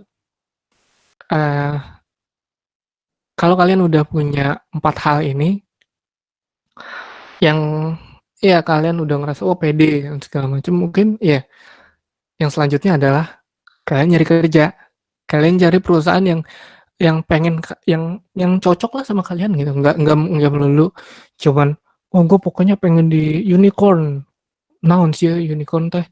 Pokoknya unicorn gitu, Gojek segala macam. Tapi mungkin belum cocok sama kalian gitu. Mungkin, eee karena startup atau unicorn tuh ya ini yang orang juga kadang bingung, startup atau ya antara startup dan company-company yang beda gitu modelnya. Kadang startup tuh prosesnya cepet gitu, dikejar terus. Nah, mungkin kalian nggak terlalu cocok gitu dengan startup yang kayaknya di-push terus, yang kayaknya kerjanya tuh harus cepet segala macam gitu. Kalian pengennya yang lebih santuy, lebih lebih enak gitu ya. Cari company yang sesuai dengan kalian gitu. Entah itu internship atau full time gitu. Tapi kalau gua, mindset gua adalah sebelum gua ngelamar full time, salah satu bagian dari tadi ngebangun portofolio ada internship juga gitu. Dari internship juga gua bisa masuk full time. Jadi kalau kalian udah pede untuk full time terus kalian kayak ngerasa, "Oh internship buang-buang waktu ya," it's okay kalian langsung coba ngelamar full time gitu. Seenggaknya kalian udah pede dengan 4 hal tadi lah gitu. Atau kalian yang ngerasa belum pede kayak gua dulu, gua gak yakin nih gua udah siap di dunia kerja, internship dulu lah gitu. Coba coba nge-apply internship dulu sebelum full time gitu. Gitu teman-teman. Jadi setelah kalian punya 4 hal ini ya, kalau kalian udah pede dan kalian udah ngerasa nyaman, langsung aja, ya coba langsung untuk, cari pekerjaannya gitu. Karena bekerja pun salah satu cara untuk kalian mempraktikkan ilmu yang kalian pelajarin kan, gitu. Dan gimana sih prosesnya? Proses untuk, melamar pekerjaan, proses dapat kerja gitu dari awal sampai sampai akhirnya kalian masuk dan dapat offering gitu. Eh, gua nggak tahu ya kalau di tempat lain, tapi ini yang gue laluin gitu, ini yang proses yang gue alamin gitu, ada 3 step gitu. Jadi yang pertama, CV screening, jadi ya gue ngirim CV dan portofolio. Jujur sebenarnya gue cuma ngirim CV, karena gue nggak ngirim portofolio saat itu karena memang belum punya portofolio. Ya isinya sih kurang lebih ya, eee, yang kayak di LinkedIn tadi sih yang udah di-present gitu. Jadi CV-nya experience-nya tuh ya lomba-lomba apa aja yang udah gue pernah buat, project-project apa sih, itu bagian dari portofolio sih. Tapi ya gue ngirim cuma bentuk CV gitu. Waktu diminta, eee "Pam kamu punya portofolio nggak?" Kayaknya portofolio gue graphic design deh. Ya, oh ya background gue juga karena tadi selama kuliah gue juga eee, pernah ngelakuin graphic design lah, ngebuat poster segala macam gitu. Ya portofolio gue kayaknya nggak relate dengan kerjaan, tapi ya gue tunjukin lah gitu. Tapi, yang penting ya CV kalian sih gitu. Ya submit CV, habis itu kalau screening CV kalian lolos gitu, CV kalian wah menarik nih CV-nya gitu. Kalian akan dapat tes gitu, kalian dikasih tes untuk ngelakuin ya jadi kayak oh bocoran sih, ini bocoran sedikit lah. Tesnya itu jadi kalian dikasih challenge untuk eh, misal ada sebuah masalah gitu. Ada masalahnya ini, masalahnya pokoknya ada masalah gitu atau mungkin bukan berdasarkan masalah tapi berdasarkan user gitu. Misal kita mau membuat produk untuk orang tua, which is masalahnya adalah orang tua kan kadang sorry agak gaptek gitu, agak sulit untuk paham si produknya gitu. Gimana kalian men-solve si problem ini gitu. Pokoknya intinya sih ada sebuah masalah yang harus kalian solve dengan proses desain tadi gitu. Makanya UX person ini cukup penting gitu. Jadi tes ini juga untuk apa ya, untuk ngelihat gitu kalian nih paham gak sih tentang UX proses gitu. Kalian ngelakuin desain prosesnya kayak gimana gitu. Kalau kalian lolos juga gitu. Uh, tesnya hasil tes yang kalian submit itu mungkin menarik gitu. Jujur gue kayaknya kalau ngelihat tes gue waktu magang itu juga nggak bagus-bagus amat. Gue kayak nggak nambahin apa-apa, tapi gue cuman bagaimana gue mensintesis problemnya dan gue memberikan ide dan bagaimana proses gue uh, mengimplementasikan ide tadi gitu ke dalam desain. Itu doang, gitu, nggak gitu doang sih, tapi ya kayak gitu prosesnya gitu. Dan ternyata uh, lolos gitu, alhamdulillah lolos dan ternyata ya alhamdulillah gue lolos gitu. Jadi gue bisa memvisualisasikan bagaimana sih proses yang gue laluin tadi dari 5 tahapan tadi. Gue tadi pakai design thinking, jadi dari empathize gue, dari gimana gue nge-define segala macam gitu. Jadi gue submit dan alhamdulillah lolos. Gue dapat interview kerja gitu. Di interview ini kalau nggak salah 3 orang apa 4, 3 atau 2 orang gitu. Jadi gue di interview sama para desainer yang udah ada sebelumnya. Gue lupa deh sebelumnya. Oh sebelumnya tuh di interview sama HR sih. Ya ya ditanya tentang CV dan online testnya sih gitu. Tapi yang interview yang cukup penting di sini interview bareng user. Interview bareng user tuh maksudnya si desainernya. Mungkin entah desainer atau PM atau pokoknya stakeholders gitu. Kalian di interview untuk pertama interview ini proses kalian kenalan gitu. Anggaplah si 2 3 orang atau pokoknya orang yang orang yang interview kalian ini bagian dari perusahaannya gitu. Bagaimana kalian mengenalkan diri kalian ke perusahaan, bagaimana kalian nge-present diri kalian gitu.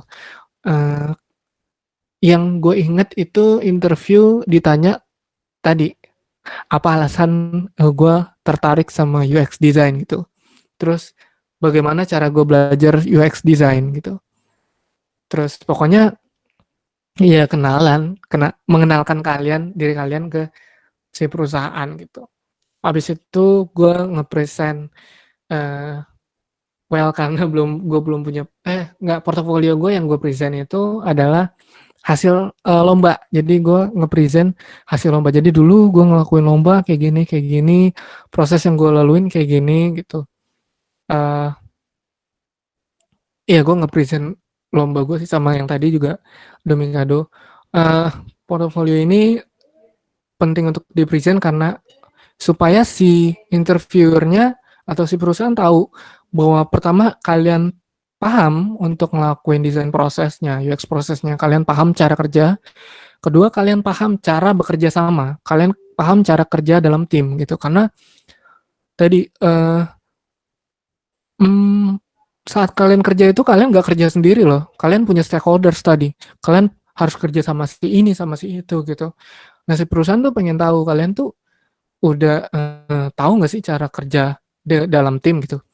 Gue belum tahu cara kerja dalam tim, cara kerja yang benar, bukan cara kerja yang benar dalam tim. Tapi dengan tadi gue ikut lomba, which is lomba itu bareng tim gue gitu, bareng partner gue. Gimana kita kerjasama dalam tim walaupun cuma berdua atau bertiga, bertiga waktu itu tim gue. Bagaimana kita kerja dalam tim. gitu. Terus juga portofolio gue di Domikado, bagaimana gue memposisikan diri sebagai desainer dan gue bekerja sama dengan engineer, bagaimana gue bekerja sama dengan si product owner-nya, si CEO-nya, si yang punya, yang si mentor gue inilah yang pengen ngebuat si produknya gitu. Gitu. Terus juga setelah itu gue nge-present hasil tesnya. Jadi oke, setelah gue nge-present diri gue, kenalan lah, diri gue ini siapa, udah segala macamnya, terus portofolio gue kayak gimana, apa yang menyebabkan gue, ya tadi sih bagian dari pengenalan, apa yang ngebuat gue sampai jadi tertarik sama si UX design gitu. Gue present sih tesnya, ya hasil tesnya gitu. Jadi oke, kemarin lo kan nggak dapet tes nih Pam gitu, coba dong lo present gitu. Apa sih yang lo lakuin gitu? Gimana proses kalian dari kalian? Gimana proses lo dari lo dapet si tes ini sampai lo apa ya, nge-solve idenya dan lo ngirim gitu. Gimana nih Pam gitu? Oke, gue ceritain gitu. Jadi dari gue dapet si tesnya, terus gue apa nih yang pertama gue lakuin gitu kan? Ya udah gue ngelakuin dari proses understanding, gue pahamin dulu problemnya apa nih. Jadi problemnya udah dibawa, tapi problem ini belum tentu problem yang benar-benar pengen di solve gitu. Pasti ada akar problemnya gitu. Jadi gue coba cari tahu di proses divine, gue coba analisis dan sintesis lagi masalahnya gitu. Terus juga dari masalah yang dikasih, gimana masalah yang sebenarnya gitu. Gue coba ngelakuin riset, gue coba interview. Waktu itu gue langsung, setelah gue dapet tes, gue langsung coba telepon teman-teman gue nelpon tante gue gitu kan, yang kebetulan juga problemnya sesuai gitu. Kayak misal tadi orang tua gitu, atau orang tua gue langsung telepon gitu. Ade mau bikin ini, terus kira-kira apa sih masalahnya selama pakai produk ini, atau selama ngelakuin apa ya, tadi interaksi dengan produk ini tuh apa sih masalahnya gitu. Gue coba cari tahu dulu, pahamin dulu.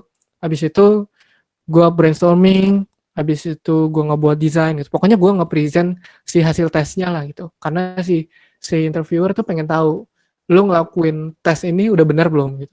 Apa yang lu kirim dan apa yang lu ceritain lu udah sesuai belum gitu. Gitu teman-teman. Jadi mereka tuh pengen tahu, mereka tuh pengen paham, lu tuh udah benar-benar paham belum sih? Apa lu cuman sekedar tahu jargon gitu. Kadang-kadang orang bilang, wah gue paham tentang design thinking, design sprint, ya, whatever, tapi nggak tahu cara implementasiinnya gitu. Nah, dari proses interview inilah lu akan dilihat gitu bahwa lu paham dengan desain prosesnya. Terus juga senior senior gue pernah ngobrol sama senior gue tuh yang udah jadi bagian dari hiring lah, udah yang bagian dari interviewernya ya gitu. Gue pun sekarang kerja sama senior gue yang dulu nge-interview gue gitu. Mereka tuh kadang gatel gitu sama para kandidat yang desainnya bagus loh padahal gitu, tapi uh, uh, si si kandidat ini tuh nggak tahu cara ceritainnya. Mereka tuh nyaman, oh iya, dari problem ini gue ngerasa oh ini ide bagus, oke gue ngebuat gitu, kayak gitu doang. Kadang-kadang si interviewer tuh kata senior gue, kadang-kadang kita tuh gatel loh Pam gitu, lu tuh udah bagus loh, lu udah bener loh desain lo gitu, udah bagus, tapi ternyata thought proses lo atau lu cara lu menceritakan itu nggak sesuai dengan apa yang lu desain gitu. Nggak, bahkan mungkin lu nggak tahu apa yang lu desain gitu. Lu ngerasa mungkin lu beruntung aja membuat desain yang bagus gitu. Lo tahu mungkin lo copy paste dari Dribbble, nggak copy paste ya, kalian nyontek dari Dribbble gitu dengan desain yang bagus gitu, atau dari desain yang, atau mungkin bukan kalian ngedesain, nggak tahu sih. Ya si interview itu kadang gatel, lu tuh nggak apa ya, nggak bisa ceritain dengan benar lah gitu, dengan yang si interviewer pengen lah gitu. Kadang-kadang di situ teman-teman pas di stage interview tuh kadang jadi ada obstacle-nya, ada lag-nya gitu. Habis itu gue juga di design challenge gitu. Design challenge nih di sini gue lupa. Design challenge gue waktu gue magang itu, design challenge-nya itu Jadi dari hasil tes gua itu gua di-challenge bener-bener gitu. Di ide gua, "Oke, ide lu dapet kayak gini, kenapa nggak kayak gini? Oke, kenapa ide lu," misal ide gua itu, membuat, ya let's say membuat, state atau satu halaman doang, gua nggak satu halaman doang gitu. Jadi halaman ini yang provide kalau misalnya user nyari terus nggak ada gitu. Ini kayak gimana state yang lebih baik gitu. Oke Pam, lu ngebuat kayak gini, kenapa kenapa perlu ada state kayak gini ya? Padahal kan user kalau kayak gini tuh pengennya kayak langsung dapat hasilnya gitu. Dari hasil pencarian tuh pengennya langsung dapat hasilnya. Lu kalau nunjukin kayak gini, ini ngebuat orang kesel gitu. Kenapa lu kayak gini? Gitu. Pokoknya gue di-challenge, idenya di-challenge gitu. Terus dikasih alternatif yang lain. Menurut lu kalau kayak gini gimana? Menurut lu kalau kayak gini gimana, Pam? Itu yang wah sampai akhirnya gue juga kayak gue diem gue nggak tahu cara jawabnya gitu tapi uh, seenggaknya gue harus tetap terlihat tenang bagaimana ya akhirnya gue cuman jawab ya ya udah gue berdasarkan apa proses yang gue udah alamin bagaimana riset yang gue udah lakuin ya gue yakin dengan ide yang gue dapatkan gitu mungkin kalau ide-ide yang kalian kakak-kakak sampaikan tadi mungkin ya oke, itu bagus juga tapi kita harus validasi lagi. Wah gila gue so tahu banget tapi itulah uh, kalian juga harus pintar ngeles nggak ngeles sih tapi bagaimana kalian pintar untuk kompromi terhadap ide yang kalian sampaikan dan ide yang ditawarkan oleh orang lain gitu harus paham bagaimana uh, tadi komprominya gitu terus juga waktu dari internship ke full time gue juga masih di interview lagi loh gitu jadi nggak melulu tiba-tiba oke lu udah intern langsung oke besok lu full time nggak gitu gue juga tadinya mungkin gue harus ngelakuin tes juga sih karena tesnya menurut gue juga cukup rumit juga cuman kebetulan karena gue alhamdulillahnya nggak ini bocoran sih alhamdulillah gue nggak dapet tes lagi gitu tapi gue di interview gitu dan yang dan mungkin gue nggak present diri gue lagi portofolio gue lagi karena gue udah kenal gitu karena gue udah pernah internship itu kan karena gue udah kenal tapi karena udah kenal belum tentu juga ah lu udah bener ngelakuin desain prosesnya gitu gue waktu itu desain challenge-nya sama gitu jadi gue dikasih masalah terus apa solusi lu gitu terus gue dikejar terus ide gue di challenge terus kenapa kayak gini kenapa kayak gitu terus juga gue ngelakuin desain challenge whiteboard challenge kalau nggak salah jadi whiteboard challenge itu gue harus ngedesain di situ juga gitu bagaimana proses desain gue gitu jadi dari Pam lu kalau kayak gini lu bakal kayak gini gimana ngebuatnya gitu wah gila gue padahal selama itu gue ngerasa ya proses desain desain gue tuh agak lama gitu jadi gue gue tuh orang yang tadi gue nggak bisa gambar gitu jadi gue harus ngelihat desain desain lain gitu gue harus eh, ya apa ya sebutannya kompetitif analis lah gitu gue harus ngelihat desain yang udah ada dulu terus kadang gue nyari inspirasi di dribble gitu bukan untuk nyontek tapi gue untuk nyari inspirasi oh bentuknya kayak gini gitu tapi pas di desain challenge di saat itu juga gue harus ngedesain gitu wow gue agak panik gitu tapi oke gimana caranya gue ngaimplementasiin si desain proses ini oke gue coba understanding dulu gue coba gali dulu apa nih masalah yang uh, menurut si kakak-kakak ini senior-senior ini uh, uh, coba sampein gitu goalsnya apa sih dari problem ini gitu atau gue coba sintesis sendiri masalahnya gue coba sepengetahuan gue gitu well knowledge itu cukup penting juga gitu jadi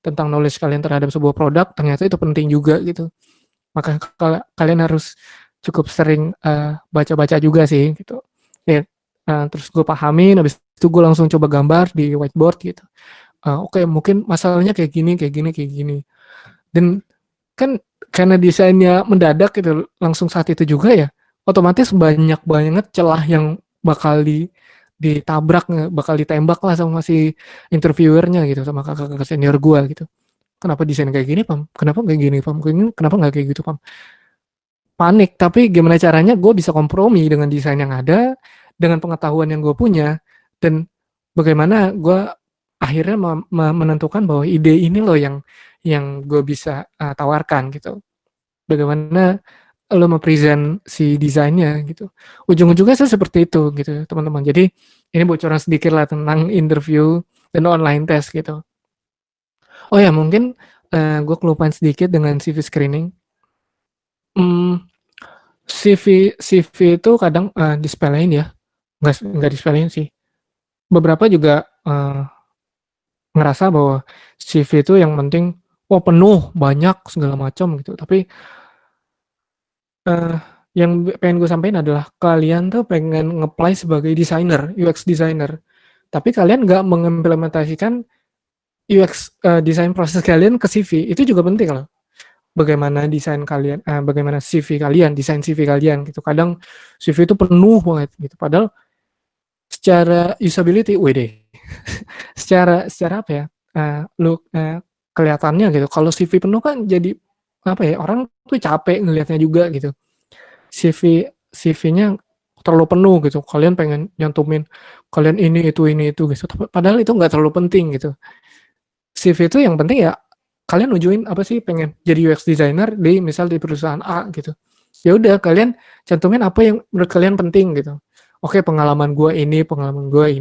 Oke, skill gue bisa ini, gue bisa ini, gue bisa ini gitu. Lu nggak perlu nyantumin, eh, sorry, contoh misal yang sering gue lihat juga, skill bahasa Inggris, 4 dari 5 atau 7 dari 10.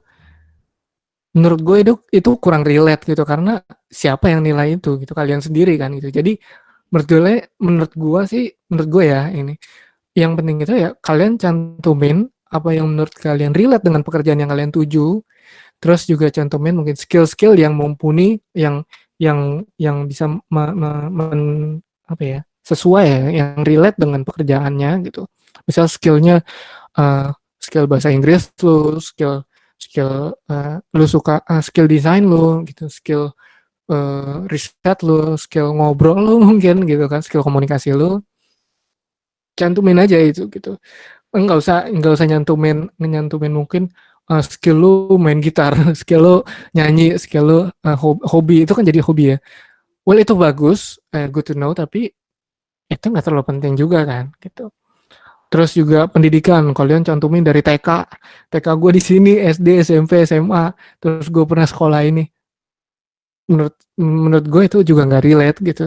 Ya udah cantumin aja. Oke, background gue saat ini mungkin pendidikan gue terakhir computer science gitu. Kuliah gue computer science, ya udah cukup itu aja mungkin yang cukup, yang sesuai gitu. Terus, portofolio kalian banyak, wow nyantumin, experience kalian pernah ikut ini. Mungkin gue pun juga waktu kuliah gitu, gue ikut organisasi ini, kepanitiaan ini, segala macam gitu. Relate nggak sih gitu? Jadi cantumin aja apa yang menurut lo sesuai, dan bagaimana kalian memposisikan yang harus di-highlight, gimana kalian nyantumin si experience kalian lebih condong. Nah, itu kan bagian dari proses juga gitu. Jadi senior gue pun bilang, kita tuh menilai UX proses pun juga dari CV, gimana kita ngelihat si CV ini menarik gitu. Nggak terlalu penuh dan nggak terlalu kosong gitu. Ingat kalian tuh pengen nge-apply sebagai desainer ya. Bagaimana kalian pengen dilihat sebagai desainer gitu, nggak terlalu rame, nggak terlalu sepi. Gimana menjadi desain yang simple tapi enak dilihat. Wede. Gitu teman-teman. Jadi ada 3 step yang, gue laluin ya. Kalau ini 3 step ini yang, uh, berdasarkan pengalaman gue laluin, dan mungkin kalau gue tanya juga ke teman-teman gue yang udah masuk juga ke pekerjaan gitu, jadi UX designer di sana sini, kurang lebih prosesnya juga gini gitu. Ada shift screening, online test, interview, dan interviewnya pun kurang lebih prosesnya juga sama gitu. Ini bocoran sedikit gitu. Jadi yang, proses yang dilaluin untuk nge-apply pekerjaan gitu. Oke, ini apa ya? Oh, uh, ini menurut gua 4 hal yang cukup penting juga untuk kalian milikin ke diri kalian gitu. Uh, Apa ya? Gue bukan mau menceramahi kalian, tapi senior gue pernah ngomong lah gitu, pernah bilang bahwa hal-hal yang penting juga untuk kalian punya adalah be humble gitu. Even, lu udah punya experience yang banyak gitu, lu merasa lu udah tahu segala macam tentang UX, be humble aja gitu.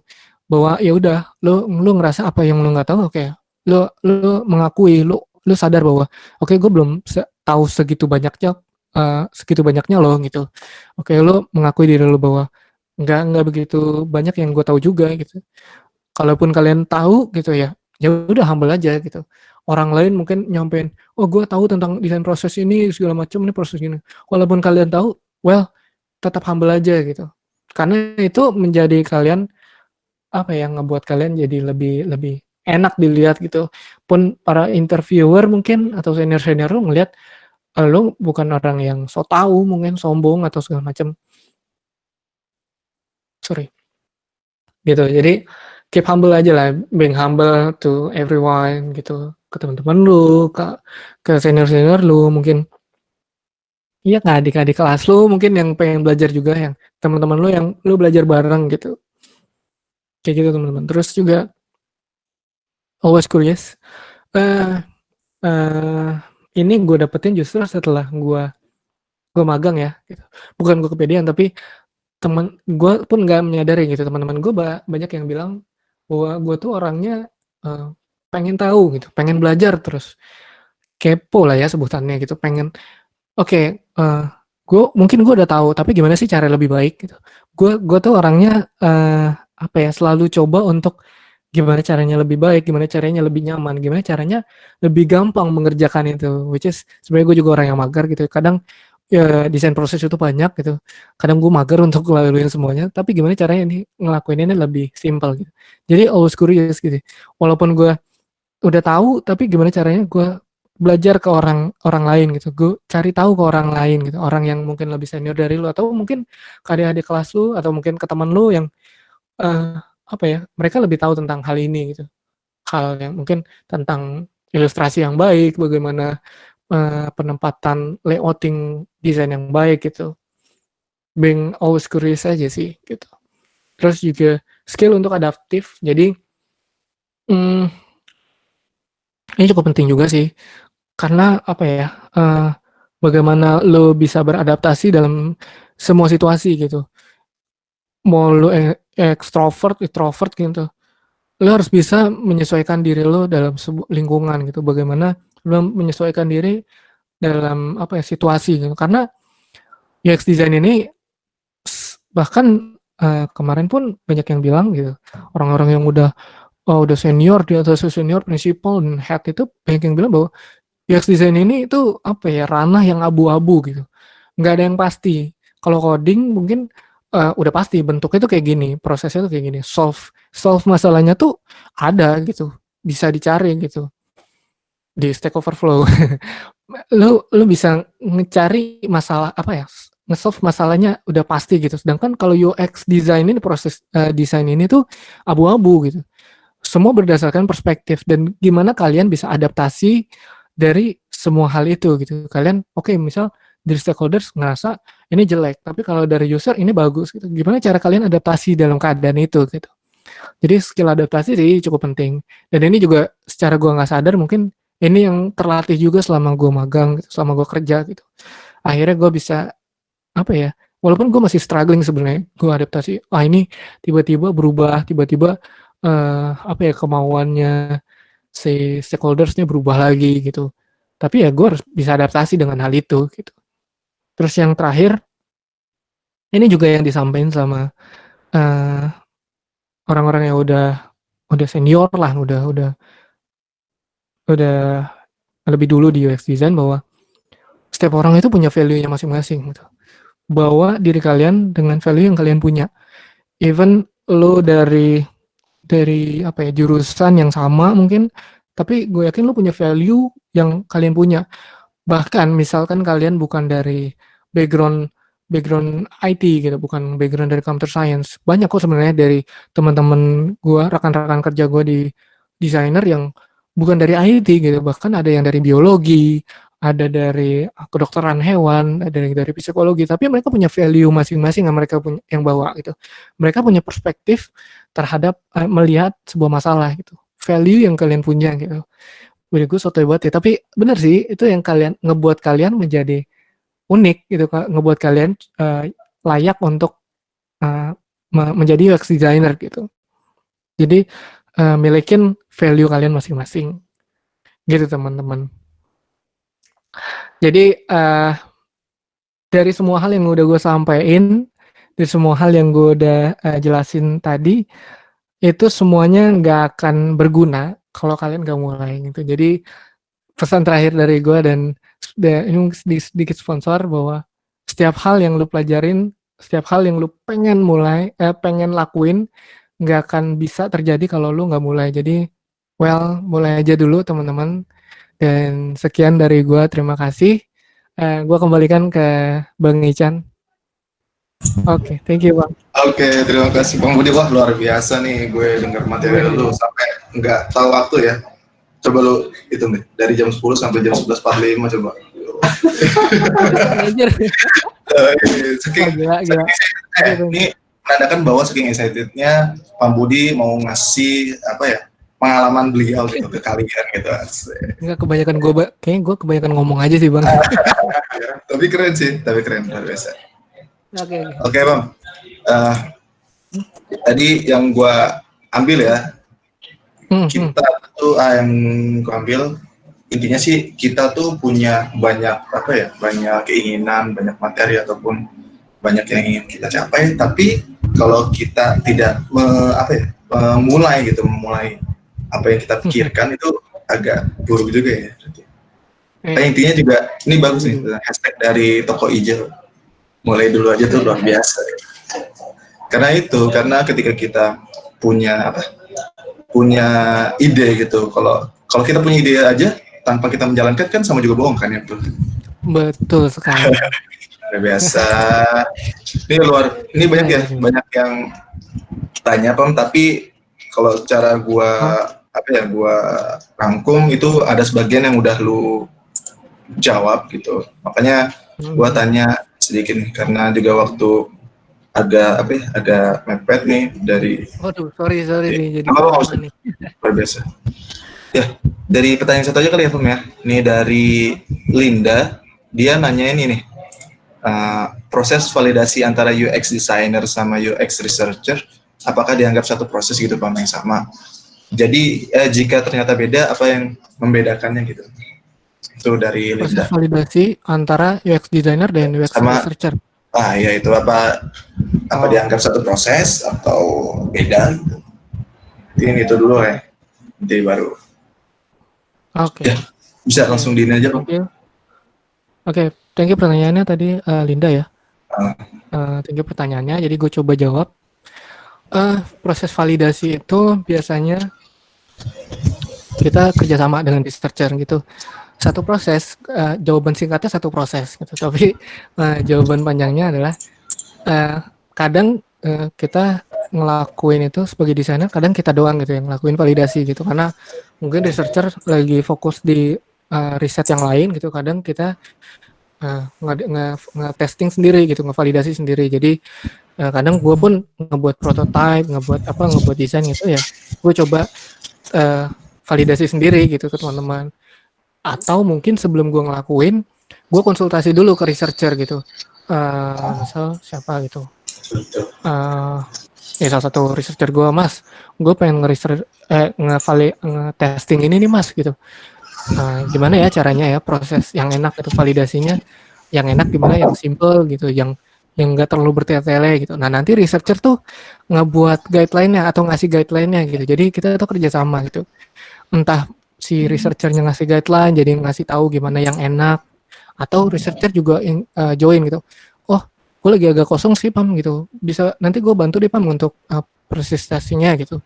Dan gue sampein goals-nya tuh gue pengen validasi nih si ini tuh bener nggak sih, misal contoh kayak gue pengen nempatin tombol sama tombolnya kayak gini, terus flow-nya tuh kayak gini, user tuh paham nggak sih gitu. Gue pengen validasi user tuh paham dengan flow-nya, atau mungkin user paham nggak dengan copywriting-nya gitu, dengan tulisannya, kontennya gitu. Gimana caranya, kan gue nggak bisa tiba-tiba tulisan ini lu paham nggak? Lu kalau klik ini lu paham nggak? Kan nggak bisa kayak gitu juga. Nah, ada guideline-nya kan. Kadang researcher yang ngebantu kita untuk ngelakuin validasi gitu. Jadi kita kerjasama sih sebenarnya. Gitu, Bang, jawabannya. Panjang. Oke. Cukup nggak ya teman-teman kalau jelasin kayak gitu? Gua rasa cukup lah ya. Dari Linda tuh udah thank you. Oke, lanjut ya ke pertanyaan kedua. Dari Taufik nih, dia nanya mohon pencerahannya mengenai UX writer. Apa yang harus dimiliki? Background design juga kah atau gimana kan? UX copywriter. Wah. Yang lu tahu aja Bang, mungkin. Oke, thank you Taufik pertanyaannya.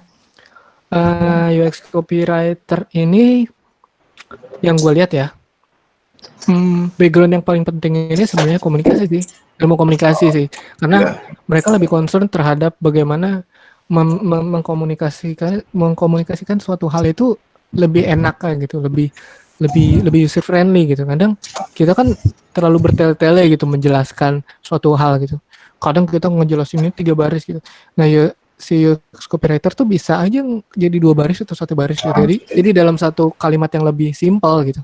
Makanya mungkin background yang penting mungkin lebih ke ilmu komunikasi sih. Jadi kalau kalian bukan dari jurusan ilmu komunikasi tapi kalian jago nulis gitu, jago kan penulis bukan melulu dari ilmu komunikasi kan. Kalian jago nulis, kalian jago ngomong dan kalian paham juga dengan desain proses dan kalian tuh suka gregetan dengan cara komunikasi itu yang enak tuh kayak gini deh gitu.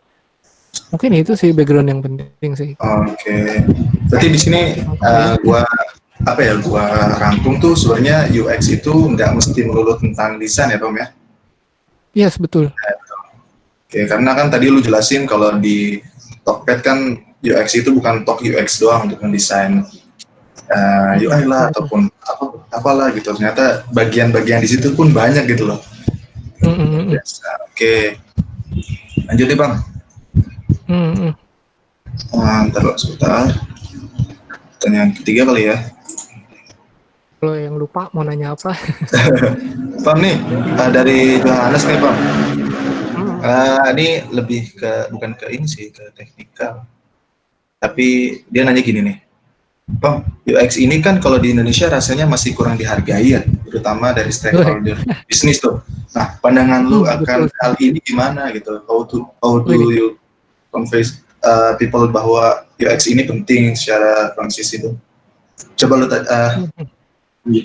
lanjutannya sih ada lagi yang bales kalau dia dari Mas Raditya nih, balas di Johannes tuh dia pernah bilang kalau dilihat dari data UX atau UI designer di tempat lain nih, kita ambil di India, dia dihargai sama stakeholdernya itu mencapai sekitar 15.000 USD ya, sedangkan di Indonesia tuh hanya setengahnya gitu Bang. Menurut tuh gimana tuh Bang? Wah, bahkan gue baru tahu. Iya. Nih, sini penanyanya tahu juga tentang ini. Oke, well, thank you pertanyaannya. Ya, gue akuin juga beberapa. Bahkan bener sih Bang, gitu kadang. Ya bahkan sampai hari ini pun mungkin ya gue kadang-kadang ngerasa juga PM gue pun kadang menyepelekan lah gitu. Desain gini doang kan, paling 2 hari, gila. 2 hari selesai gitu ya. Apa yang menyepelekan desain gitu. Iya betul Bang. Kadang pengennya desainnya jadi kemarin doh. Ini kata-katanya cewek kemarin. Gue kemarin ikut acara UX gitu. Lucu banget. Gue mau desainnya jadi kemarin aja. Pokoknya pengennya desain cepet gitu. Mereka tuh kadang nggak paham kalau kita tuh punya desain proses yang cukup lama gitu. Nah, ini juga konsiderasi yang gue juga gitu. Kadang ini juga gue sulit juga untuk meyakinin ke orang-orang gitu. Tapi sejauh ini ya, gue jawab semampu gue. Gue sejauh ini yang gue lakukan adalah biasanya gue ngasih data gitu. Biasanya gue minta data dari misal performance gitu kan dari produk yang udah ada gitu kan, itu ada datanya gitu, performance-nya gitu. Ini berapa banyak sih orang yang pakai ini gitu. Terus kita juga riset kenapa sih orang nggak tertarik menggunakan produk ini gitu. Nah dari situ kan kita punya tuh problem dari user. Kita analisis bahwa ternyata ini terlalu banyak kata-kata, ini terlalu ribet, page-nya terlalu kurang inilah gitu. Nah dari situ mulai tuh PM gue mulai paham bahwa experience itu penting juga loh. Desain yang experience-nya baik itu penting juga gitu. Makanya dari situ gue coba ngeyakinin dari hal yang mungkin udah terjadi atau sebaliknya dari produk yang ditawarkan gitu. gue memberikan apa ya pandangan gue terhadap desain gitu, bahwa Oke. dari desain kita bisa nge-provide kenyamanan user, dari kenyamanan user itu akan meningkatkan retention juga. Wih, ini agak Betul. technical data ya, Iya, tapi iya. kadang ini juga bisa ngeyakinin dari kenyamanan user itu bisa membuat user bisa mau pakai lagi gitu. Jadi apa ya retensi user untuk keinginan user, motivasi user untuk mau pakai dan nyaman terhadap produk itu Ah, juga itu bisa ngeyakinin stakeholder sih bang, dan itu yang terjadi dan itu yang gue lakuin sih gitu. oke. Semoga Oke, lanjut ya menjawab. Bang. Ya, insya Allah menjawab ya teman-teman. Lanjut nih Bang. Ini sebenarnya banyak yang nanya sih dari teman-teman di sini. Tapi secara umum sih gue tanya seperti ini. Ini dari pertanyaan dari Evelyn, apakah jurusan lain seperti arsitektur maupun yang lain gitu bisa mendaftar sebagai bagian dari UX designer, writer atau researcher gitu? Apa saja yang harus dipelajari dan mohon rekomendasi sumbernya? Oke. Tadi sebenarnya gue udah cukup mention. Thank you Evelyn pertanyaannya. Tadi gue juga udah sempat mention sebenarnya jawabannya gitu, bahwa ya bahkan di teman-teman gue di Iya, tim desainer tuh ada yang bukan dari IT loh, bahkan ada yang dari biologi, dari kedokteran hewan. Bayangin itu nggak ada background IT-nya gitu, tapi mereka bisa gitu menjadi UX designer, UX researcher. Ya, UX researcher gue ada yang dari biologi, ada yang tadi ada dari macam-macam gitu. Bisa kok jadi ini, dan modal utamanya, wah ini mungkin gue bisa bilang insya Allah lah gitu. 4 hal tadi yang gue sampaikan sih gitu. Oke, Yang tadi ya pertama teman-teman. untuk lo mulai belajar, lalu untuk ini amunisi gue untuk masuk ke dunia desain gitu, untuk mulai apply gitu. Mungkin Ya, 4 ya. hal tadi sih yang cukup penting gitu. Selebihnya kalian bisa riset lebih dalam lah gitu. Kalau referensi mungkin Referensi nih Bang ini ya. referensi yang pernah gue kasih juga bang, kalau jadi salah satu desainer dari Bukalapak Oke. pernah ngasih nge-centralize gitu referensi yang berbahasa Indonesia gitu. Jadi waktu itu namanya jadi bisa kalian buka di Coba. bit.ly/referensi UI UX Indonesia. Oke, Itu ulangin banyak Bang. banget referensinya. bit.ly Bit.ly slash referensi UI referensi UX Indonesia. UX. Nah, coba nanti ada tim gue nih yang mau masukin kerja. Oke, thank you Bang. Jadi di situ ada ya sebagian materi Coba yang gue lihat. bisa bisa kalian pelajarin gitu. Kalau walaupun kalian nggak memiliki background seorang desainer, mungkin kalian bisa Itu pelajari. jadi Ya, referensi sih. Gue juga pun sampai hari ini kadang-kadang dari situ sih. Dan masih itu belajar penting ya. banget Lu pun buat sampai sekarang ya. juga masih belajar kan?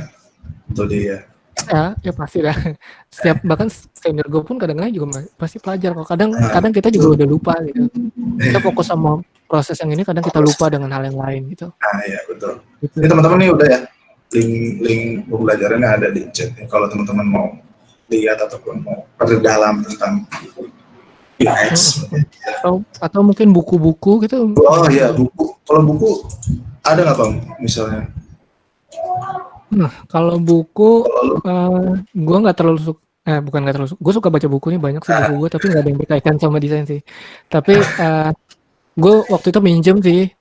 Jadi buku yang penting gue baca itu desain sprint sih desain dari sprint Jack ya? Knapp. Buku desain sprint, terus juga hacking growth, enggak sih hacking growth. Gue baru mau beli sih ini hacking growth. Desain Terus sprint. juga banyak sih ya. Kayaknya banyak di internet bisa kalian cari gitu. Tapi Oke. kalau gue sih waktu itu gue cuma baca itu sih, si Oke. desain sprint sama buku. Oh, gue lupa namanya.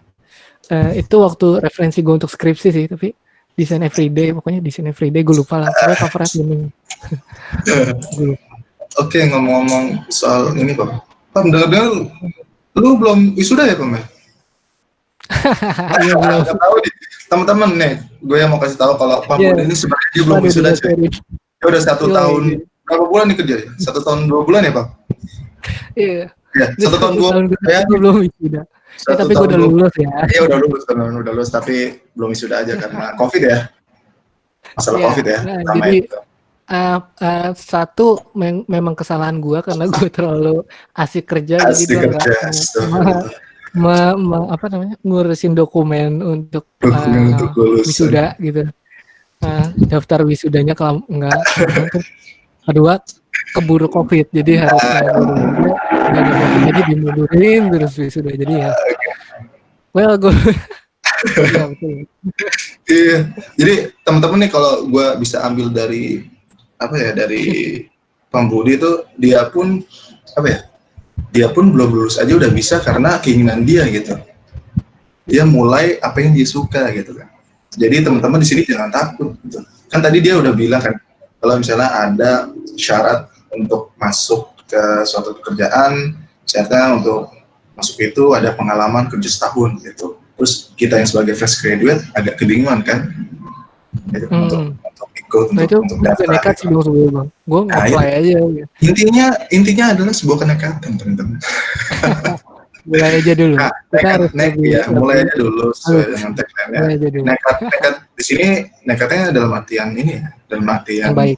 yang baik gitu, bukan nekat asal sekedar nekat, nggak menyiapkan apa yang diminta gitu.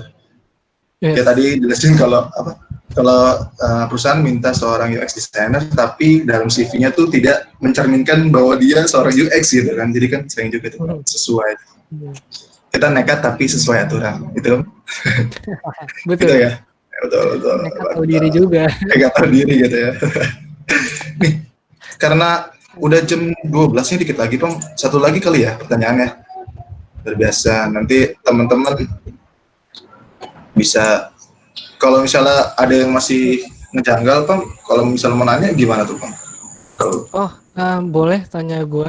Cuman sebenarnya gue agak agak agak slow res di sosial media sih, tapi coba tanya gue di Instagram Instagram Pam atau Budi ya, Line, lain di Instagram aja kali ya, nanti pada nge-DM dulu. Wow, Line sama Instagram gue, ininya sama, apa username-nya Instagram @prasetyo PAMB.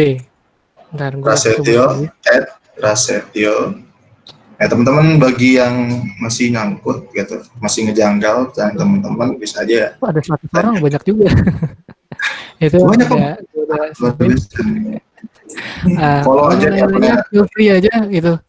Jangan ragu atau mungkin mau jadi kenalan, jadi kenalan. Oke, Jadi kenalan. kalau mau Membangun, belajar membangun itu ya. ngobrol sama gua Ya betul. bisa bisa banget feel free gitu. Oke, betul. Cuma tadi Aku dia gua sudah. orangnya agak slow res aja sih. Di nggak slow res juga sih. Gua Ayo. mut-mutan buku sosial media. Feel Oke, free oke, kok. oke. Gua Oke, tuh. sangat feel free. Teman-teman ya bisa coba follow akun Instagram dia aja gitu. Jadi artis loh, Bang. Oke. Oh gila, followers gue naik nih. Asik. Ini Instagram gue golok deh, gue buka dulu ya, anjay. Ayo buka. Sombong sih. Nggak ada post posting ya. Nggak ada Tapi posting. insecure. Kira aja. Padahal gak ada postingannya juga gitu. Ini terakhir nih, Bang. Udah. Ya, oke. Gue kasihkan jelasin nih, luar biasa. Nih terakhir nih, bisa nih dari Linda nih, Pak. Linda lagi ya? Beda orang Ya. biasa. Ini Linda, anak Ilkom ya. Oh, bisa share nggak Mas tools design system di Tokfit? Pakai tools apa saja gitu. Oh Mungkin iya. bisa belajar build design system dari tool yang sama, Abstract atau Zeppelin atau apa begitu. Thanks. Terus pembelajaran lu gitu, Ya. penggunaan. Kalau Mau. gua tools dari yang gue pelajarin ya, gue juga gue lupa lagi apa juga. Ini pertanyaannya, dan Yang tools digunain yang di biasa gue pakai, yang gue pakai itu biasanya the Figma di sini. Figma atau teman-teman Figma. Ingatin Figma. Biasanya Figma atau enggak Miro atau enggak Hero, Sketch. Jadi Sketch. yang biasanya sering dipakai sih Figma sama Miro sih. Karena kalau Figma ini untuk siapapun, ini gratis. Kalau kalian gabung aplikasinya, kalian bisa buka di Google Chrome gitu, di browser gitu, kalian bisa desain di sana. Figma. Kalau Sketch ini biasanya khusus untuk ini sih, Oh, untuk ini dia udah jelasin nih di presentasinya. MacBook. Oke nih teman-teman ya, screenshot nih aplikasi yang biasa Bang Budi gunain di perjalanan beliau gitu kan. Oke. Mantap. Thank you. Oke teman-teman, Karena udah jam segini ya teman-teman, kita keterbatasan waktu sayang sekali karena ini mungkin banyak sekali pertanyaan yang teman-teman mau tanyakan ke Pam Budi. Tadi Pam Budi udah ngasih user Instagram ya Pam ya. Coba di follow aja, coba ditanya di DM. Instagram gitu. Atau Line itu sama aja. Line itu langsung Line tuh guys. Itu Line juga bisa kok username kalau cari Line. Oh iya tuh. Oke. Sip. Oke, mungkin gue tutup kali ya Pam ya. Thank you nih Pam, lu udah bisa nyediain waktu untuk ngasih ilmu untuk teman-teman di Givolve. Waduh, ilmu pengalaman lah. Pengalaman. Kalau ilmu jadi profesor baru bisa ngasih ilmu. Canda. Oke, mungkin ada kata-kata terakhir Pam yang mau lu sampaikan ke teman-teman sini. Masih ada 93 orang yang luar biasa. Oke, gue terima kasih aja sih, terima kasih buat Bang Ican dan teman-teman di Givolve yang udah ngasih kesempatan gue untuk, ini kesempatan pertama gue untuk bisa sharing gitu. Thank you banget dan thank you juga buat teman-teman, antusiasmenya banyak banget. Sorry kalau misalnya ada yang belum dibahas, ada yang ini boleh tanya-tanya langsung ke gue gitu.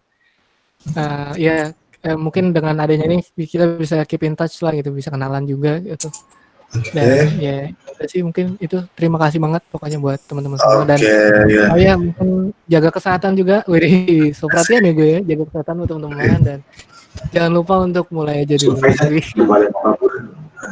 Oke teman-teman, mungkin kalau mau materi teman-teman bisa langsung isi survei aja ya dari link yang kita kasih. Jadi yang bisa dapat materi yang kalau isi surveinya. Nanti untuk yang video ini bakal kita upload ke YouTube kita, teman-teman bisa langsung subscribe gitu. Ya di record nih, tenang. Jadi nggak usah takut kehilangan ilmu karena kita record dan kita upload ulang gitu. Langsung aja di follow dan di subscribe akun di Givolve. Nih untuk materi dan isi survei ini udah ada linknya di kolom chat. Langsung isi aja teman-teman kalau mau materinya. Sorry. Oke. Udah ya. Mungkin terakhir ini Pam, kita foto bersama aja kali ya. Teman-teman boleh aktifkan video kalian. Nungguin, thank you loh. Aktifin videonya ya teman-teman, kita coba foto bareng. Kalau kita ikut gini ya. Tim screenshot udah ada. Udah aman ya? Belum diaktifin semua nih, coba aktifin semua. Siapa tuh Florenta? Terima kasih banyak. Oke, ayo gue hitung ya. Nyengir dong, kasih gigi biar kelihatan. 1, 2, 3. Oke, lagi ya. Ini nanti sorry ya kalau misalnya ada sebagian foto doang, soalnya keambilnya cuma berapa cuy, nggak bisa semua, maklum. Lagi teman-teman, lagi nyengir dong nyengirnya. 1, 2, 3. Lagi nggak nih tim? Oke, sekali lagi. Oh iya, pakai logo di Givolve nih. Apa sih ini tangannya nih? Teman-teman bisa ngikutin ya. Tangan kiri di atas tangan kanan gitu. Di Givolve kita menandakan kalau kita bisa ikut itu. Oke, foto ya, siap. 1, 2, 3. Mantap. Oke. Thank you teman-teman yang sudah menyempatkan hadir. Thank you. Asik. Thank you yang udah menyempatkan hadir di webinar kali ini. Jangan lupa isi survei yang udah dikasih linknya sama tim gitu, karena materi bisa didapat ketika teman-teman udah mengisi survei. Jangan lupa juga untuk follow akun Givolve di Instagram dan juga akun YouTube ya. Teman-teman nanti bisa cek aja di bio Givolve gitu. Ada materi dari webinar yang lalu dan info-info menarik tentang dunia digital. Oke. Mungkin Bang, cukup. Ini pertanyaannya banyak juga. Mungkin gue nanti bisa jawabin di komen YouTube-nya kali ya. Oke, betul. Komen YouTube-nya. Nah, mantap tuh, nanti Pam Budi nyempetin waktunya untuk jawab pertanyaannya. Oke. Ini pertanyaan sebenarnya gue udah ini sih Pam. Gue udah simpan, save. Nanti gue kirim ke lu jawab di link YouTube-nya aja kali ya. Ya, kalau gue nggak mager ya. Iya, jangan mager lu. Oke, terima kasih lagi untuk teman-teman, lebih kurangnya mohon maaf. Sekian dari tim Digivolve dan Pak Budi khususnya sebagai materi. Sekian. Sekian dari kami. Wassalamualaikum warahmatullahi wabarakatuh. Oke, terima kasih teman-teman. Jangan lupa di follow dan next webinar. Oke, thank you. Thank you. Salam, salam. Salam.